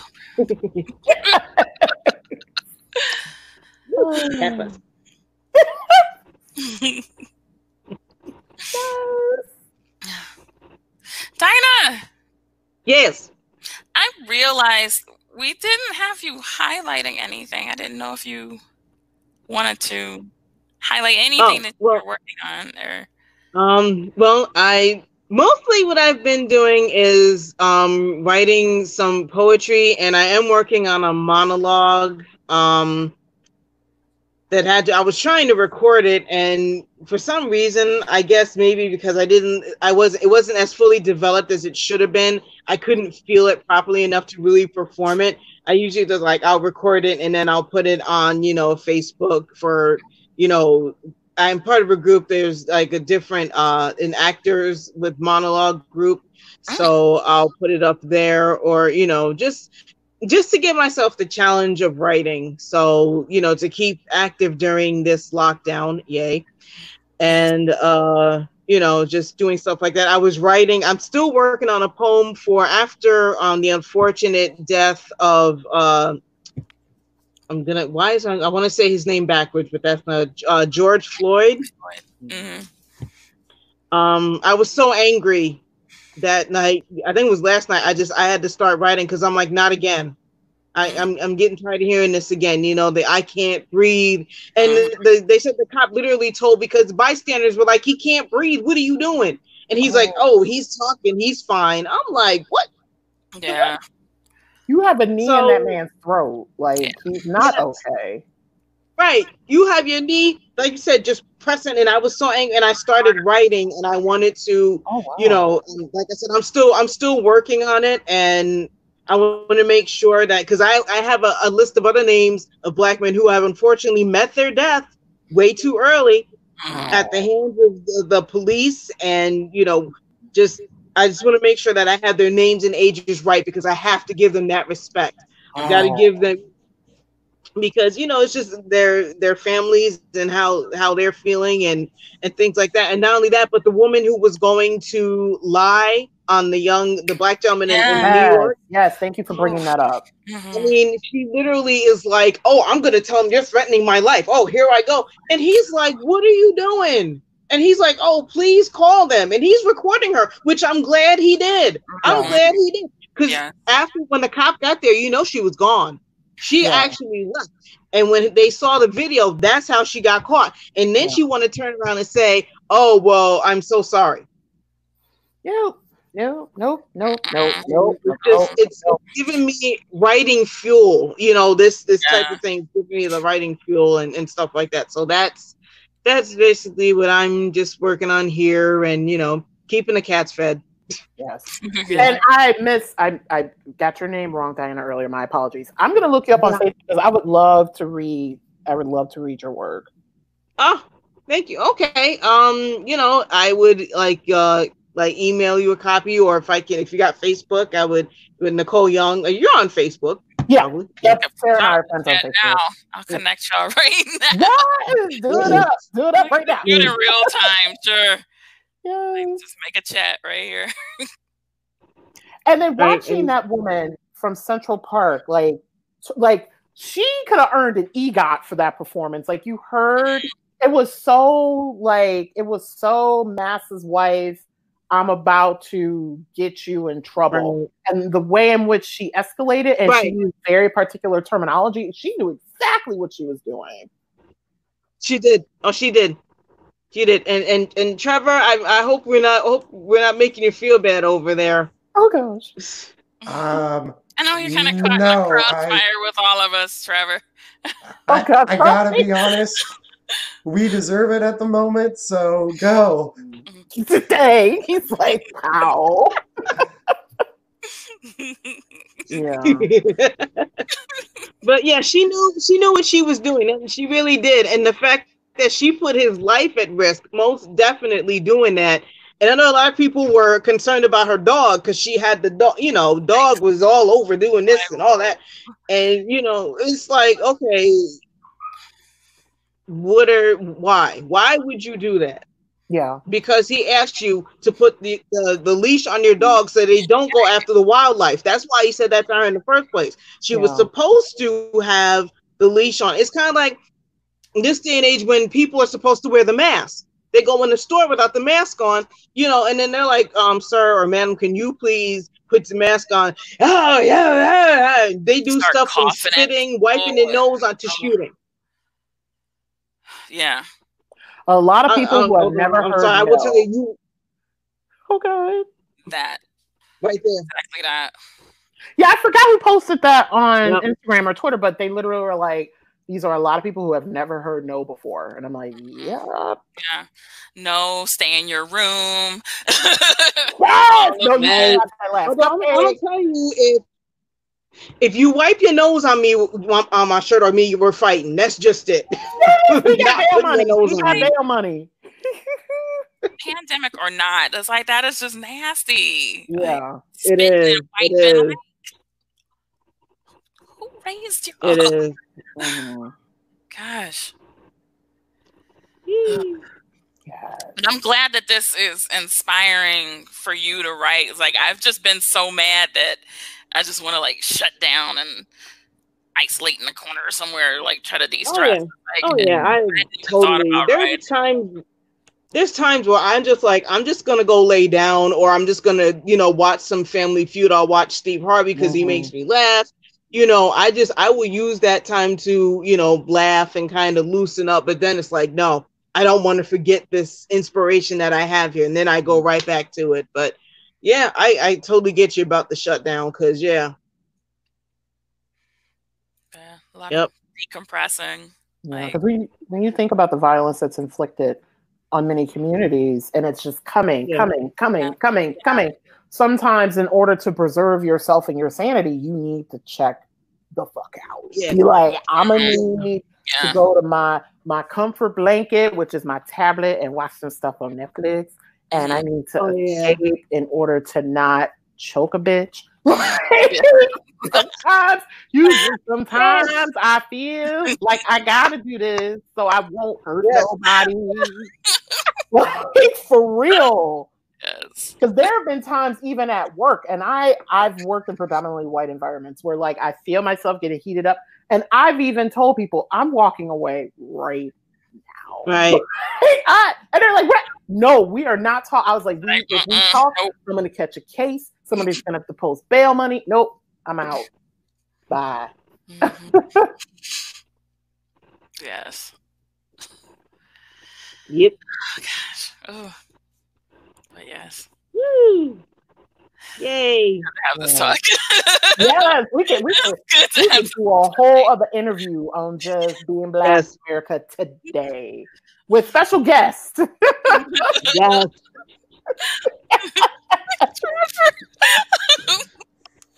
Let me tell you about this topic, guys.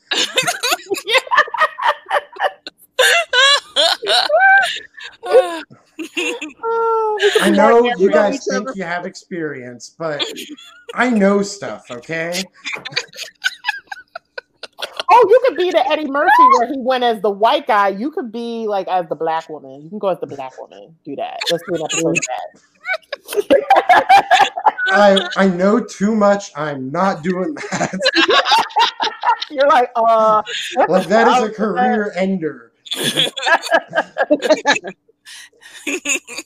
So what all projects y'all, well, pre-pandemic, what were some things all of you were working on? Because I know y'all are all actors and writers based in Detroit, which I am 600 miles away from now. Yay! I was working with a play with Black Brown Theater. Hi, Emilio. Hi, guys. Yeah. We were doing a play called Heroes, something else. I have the script. My brain is like, but we were working on an anti-bullying piece that we were going to have presented to the schools before everything got shut down. So, oh wow. So yep, shout out Black and Brown Theater. Hey guys, they're awesome. Yeah. Oh well, I was in our final week, our closing weekend of a show by Ellen Stackowitz called Glamway. So we were at Planet Ant, and wow, it was like that Friday. Like we were about to go. I took the Friday off. It's like the 2 weeks before I was getting late because I got off work late in the evening, and it's like barely making it in before like the house opened and stuff. It's like you gotta get on this. You gotta like yes. Yeah. So I took the day off. It's like relaxing. Started getting the text messages like, "Are we still going? What's happening?" It's like, "Yeah, let's go. Let's doing this." And then get the text like, "We decided not to." It's like there's some people that aren't like comfortable. Like, and it was a very popular show too. Like a lot of people were saying like, this is the most funniest that I've seen at Planet in a long time. There were a lot of people anticipating. There were people who bought tickets, like people I know that purchased them. I'm for sure, I'm very certain, 100% that it was going to be sold out all 3 nights, including the matinee. But pandemic, before we knew all of this, it's like shoulder to shoulder, somebody's coughing. No, like that was not going to happen. We were not going to be doing that. Like, well, so now we have the 2 weeks. The third week, I'm not sure what they're going to decide to do. It's between her and a couple other folks, and yeah, so who knows when we'll be back. But once we get back, it's going to be great. It's just going to be hilarious. It's going to take some getting used to. We might have to even redo some scenes because there are scenes where it's like close contact. There are scenes where like literal eating the palm of someone's hand, like touching different things. It's clothing involved, and yeah, it was a lot. It was very physical, prop heavy. But yeah, like I'm sure that they're thinking about changing things right now, or if it can be changed. Like there's so many possibilities to work with. So we're hoping to get our final weekend, or maybe get 3 more weeks. Let's just do a mulligan. Yes, extend it. Let's do 3 weeks. Like come back, you know. Nice. So, but yeah, that's what we were working on, and I was doing a script which I was about to have everybody read, but I wasn't sure if it was appropriate because one of the characters, I guess her role would have been more of a hero in the now standard because she's a nurse. But because I liked the idea of like roles where they're not too clean, like the teacher that is not perfect, like the nurse that, well, it's a stoner film. The nurse smokes weed. Yes! It's a female stoner film, and it's like I don't know if people want to hear about a nurse smoking weed right during this time. Like that may not be appropriate. Maybe or it may be appropriate. Those are like the two things that have gotten people through this. Yeah. Yeah. Nurses and weed. Nurses and weed. Nurses and weed. Maybe it'll be season 2. Yes. That's a piece, Trevor. You got to write it and call it Nurses and Weed. Nurses and Weed. Nurses and Weed. I've got so many pieces I have to write for season 2 right now. Yes. Pieces, musicals, everything. Oh, we have from Jane. Then I acted in Borderline Crazy, my movie. Be on the mailing list to see it. Yes. Email actorswill215@gmail.com. Oh. Yes.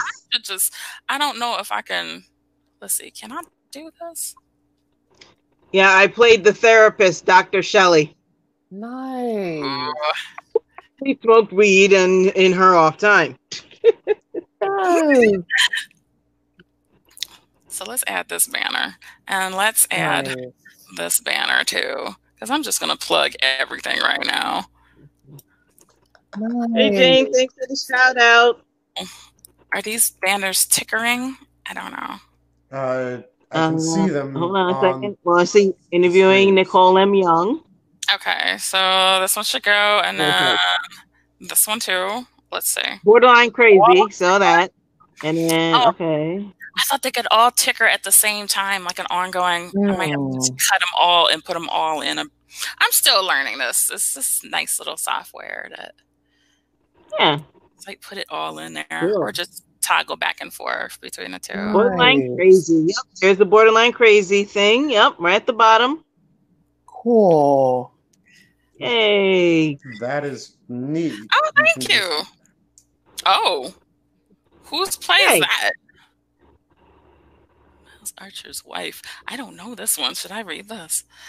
Go for it. It beats hearing about a doctor with COVID committing suicide. Sam Spade slept with Miles Archer's wife. Hey. Oh, yeah. I'll go with Nurses and Weed. Yeah. I can already hear the chorus of like nurses and weed, nurses and weed. We gotta do the nurses and weed. Yes. Like, nurses and weed. Nurses and weed. Nurses and weed. I can take some nurses and weed. Let's do this. We're getting so many ideas right now. It's like, oh, season 2. We've got these things coming. We've got Nurses and Weed. We've got technical difficulties. What was the other one that we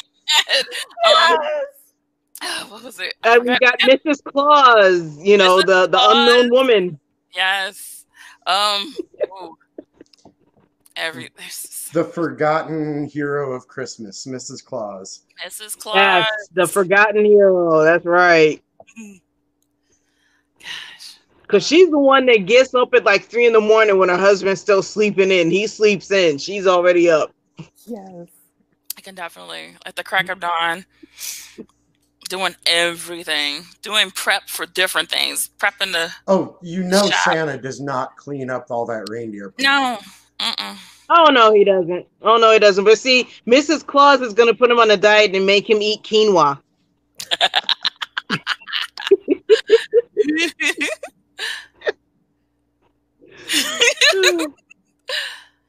Oh, yeah, we're just doing so great. We're getting compliments. Miss Alvarez died. Thank you, Nicole, for introducing me to this amazing crew of artists. Thank you, readers. I need nurses and weed. Yes, I need nurses and weed, Trevor.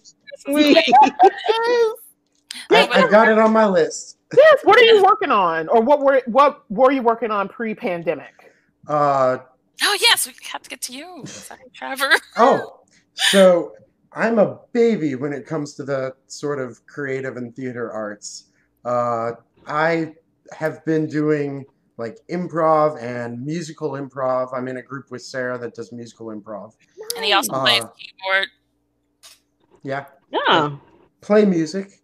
But for the most part, I'm just getting into it and just starting to kind of dip my toes into the writer's world. Oh, wow. Welcome. Thank you. So I've written a couple of sketches. That's about it. I've got a couple outlines that I'm trying to fill in, but I don't know what I'm doing at all.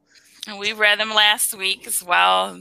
There were some pretty good pieces. Trevor, didn't you and I take a class together with Jeff Tamakos? Yeah, an acting class, right? Like all the way back in August. Wow. Yeah, something like that. Nice. So yeah, I'm still trying to learn from the people who know what they're doing, but having a good time doing it. Yay! It's been great. Woo! Yep. I guess we should wrap it up. It is 10:15. I know y'all probably have dinners and things to get to.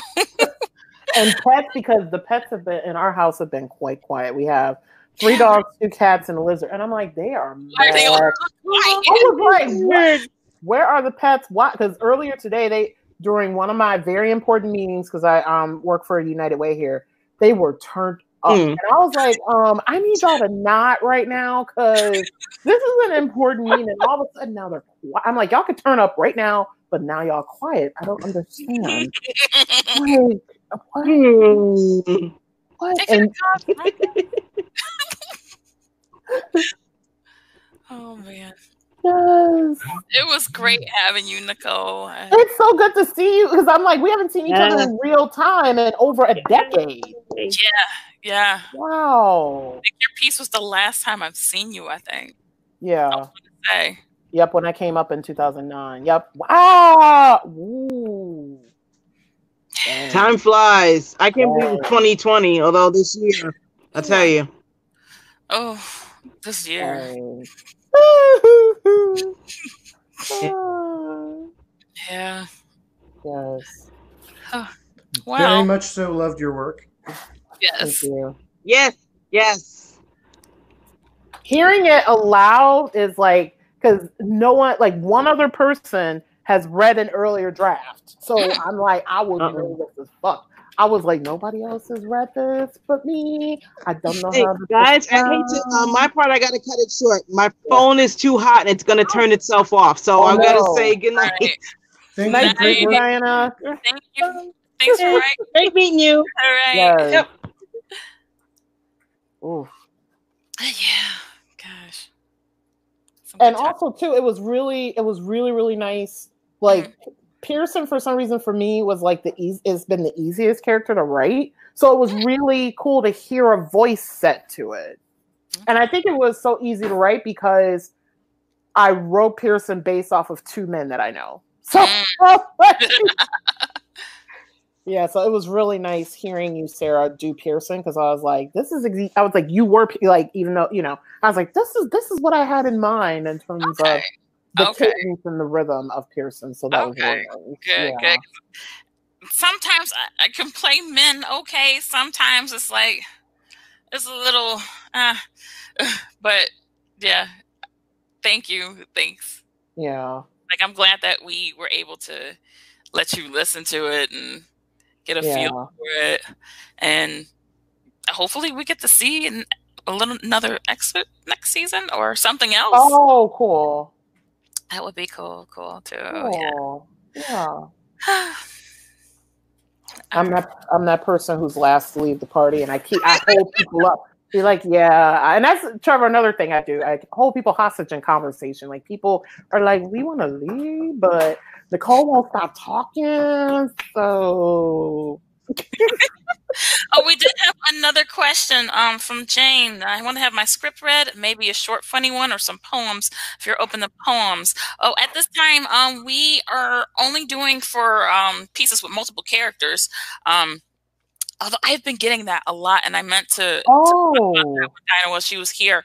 I don't know or have not seen, and I don't think I should start it, but like a poetry session of sorts. like a Zoom poetry night or something. I don't know. Oh. That is a need. That's a want in the community that should be filled. So I don't know if we want to put that out there for anybody that wants to do that. You know, you can always contact me or contact anyone you know that wants to learn about how to do streaming. I mean, I'm not perfect. I'm not the I don't know. It's like I'm not the Michael Jordan of streaming. It's like I don't know. Like we've gotten way better at it since we started. We had the sign barely had to come out today. And I wow. I want to bring them back. I want to bring because we had Kelly Rossi. And Kelly. We had Sharice Foster. I'm not sure if you're familiar with her. She's here. She's also in Chicago too. And they were the first ones to submit pieces. And gosh, I feel bad because like the first night that we did this, people left. It's like it's echoing real bad. I can't take it. I'm gonna go. Wow. No. It was like we worked out all the technical issues. Like that's why we're all headphones and different streams and things. And my poor internet, poor Xfinity. Oh wow! Because we're still streaming right now. But yeah, yes. Long way.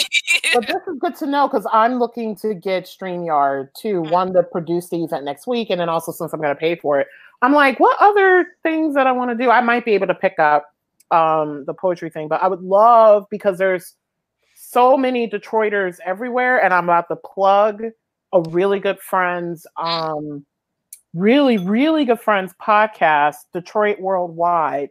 Marquise Taylor, he's actually based in Minnesota, and he's a Detroiter. And his podcast, which has a new episode every Friday, he interviews Detroiters who are doing big things all around the globe, from people like I was interviewed on his show. My best friend Markeisha was interviewed on his show. You might know Markeisha Davis. Yeah, we became really good friends here in Matt, but we didn't know each other at Wayne State, and we were at Wayne State at the same time. Really? We're now BFFs, but we didn't meet until we got here. But we all knew the same people back at Wayne State. And yeah, he's interviewed some really good people who are either still based in Detroit or they're anywhere in the globe. There's a lot of artists who are all over the globe who still have ties to Michigan. Yeah. So I wonder if there's something. I'll talk to him and see if there's any spinoff I can do there. Like I still have ties to Detroit. I don't travel back to Detroit as much as I used to because both of my parents have recently passed. But I'm a Detroiter through and through. I still have property in Detroit, my parents' home, and I do plan on traveling back. And I want to get produced in Detroit again at some point. So I'm just the right podcast. We're in the right platform. Oh yeah, we just know all the people, right? Well, I know who I could just patch her up and do another group meet thing, and yeah. Yeah, we can make that happen because we love getting people and promoting, especially like our Detroiters. Like no matter where y'all are. Yes, we everywhere. We're here. Yes. Yes. It's so good to see you, Sarah. You too. Yes. And I'm so loving the blonde. Thank you. Thank you. Yes. Just doing little leopards and things and just a little different today. Yeah.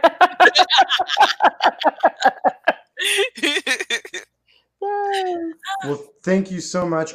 I've got to get going, but it was great to read your stuff. It really was, and great to meet you.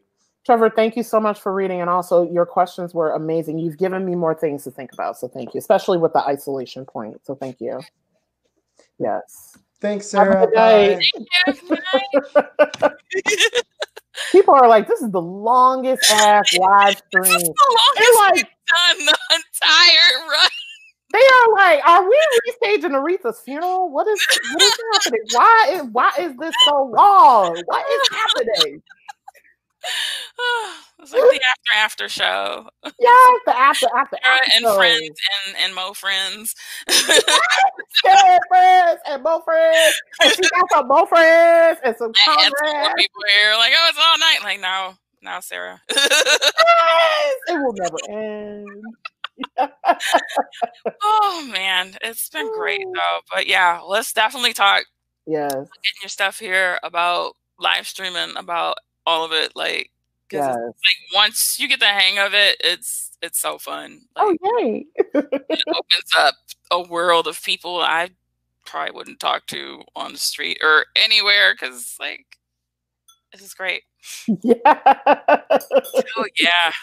Yeah, so yes, if anybody is still with us, people are still with us. Oh wow. Y'all hanging. Wow. Hanging. Yes. So we have, well, I know we've kind of done the interview part, but it'll leave your website up, NicoleMYoung.com.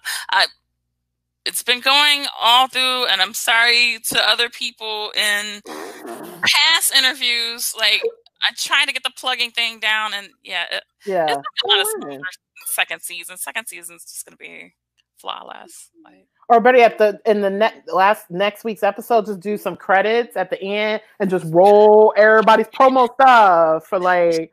Do that. It's like, hey, email your promo stuff, or just put it on in here. Do it for pre-show. Yes. All right. Well, I guess this is it. My cast is gone. We do a goodbye and everything, and yeah. But yeah, this is the longest episode. We've only done 8. Yeah. Yes, 8. But this is long. We gonna be up here talking. The longest. This is the longest. The shortest was, I want to say 30 minutes because we had one. That the technical was just that bad. It's like, yeah, let's.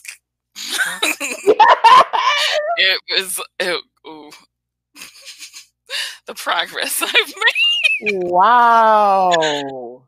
But yeah. But yeah. Yeah. Yay! Yay. Thanks again. Thank you so much. The show. Anybody that's still here, we do our plugs. Yeah. We do have live stream shows every day at Planet Ant. Usually through the Planet Ant Facebook page, the YouTube, which is a hit tonight, Periscope, and Twitch. If you want to find out the full schedule, it is on the Planet Ant Facebook page. And also, feel free to donate to Planet Ant at planetant.com. As you know, as a lot of us know, like a lot of theaters are definitely facing that hit crisis mode. So I'm not sure if they're going to open back up. But we've been trying to do fundraisers and things too. There is also another show. They do their own thing. And I always ask myself, it's like, do you have anything else you want to plug so you can put it in a thing? And I say, no, Sarah. Yes. And then the day I'll be like, oh crap, let me get like, oh man. Yeah. Dang it. Somebody is sending things. I'm looking at my events calendar tomorrow. Usually every Thursday, there is a live stream that happens with Andy and Maria Lagrasso Gatens, and they do trivia nights. People can form teams. You can watch as well, and they raise money for different theaters and different events each week. I think last week or week before last, they raised money for the Detroit Improv Festival. They've raised money for Planet Ant, the Ringwald. I think tomorrow is Williamston Theater. I'm looking at this calendar. Where is it? Ah, yes. Fundraising. It's called Virtual Trivia for Detroit Arts. You can definitely find that on Facebook. But yes, they do it. Last week they raised over $440 for Detroit Improv Collective, and they're hoping to raise that much, if not more, for the Williamston Theater. Entry fee donation is $5 a team. 50% of the entry fees will be going to selected theaters.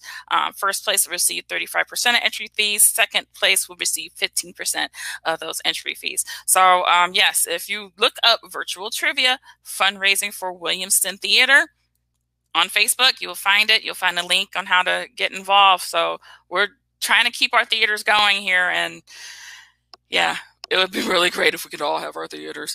But yes, feel free to donate. PlanetAnt.com. See more interactive content.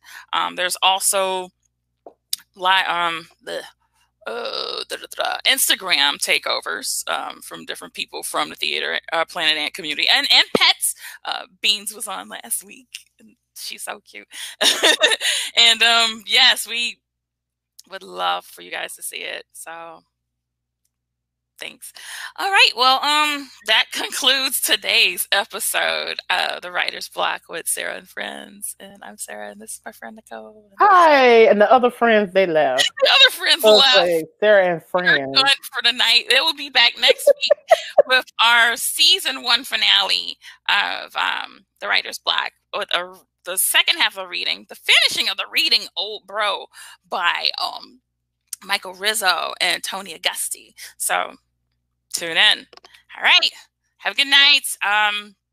Wash your hands, wear your mask, stay away from each other, and have a good night. And donate to Planet Ant. And donate to Planet Ant. Donate to Planet Ant. Good night.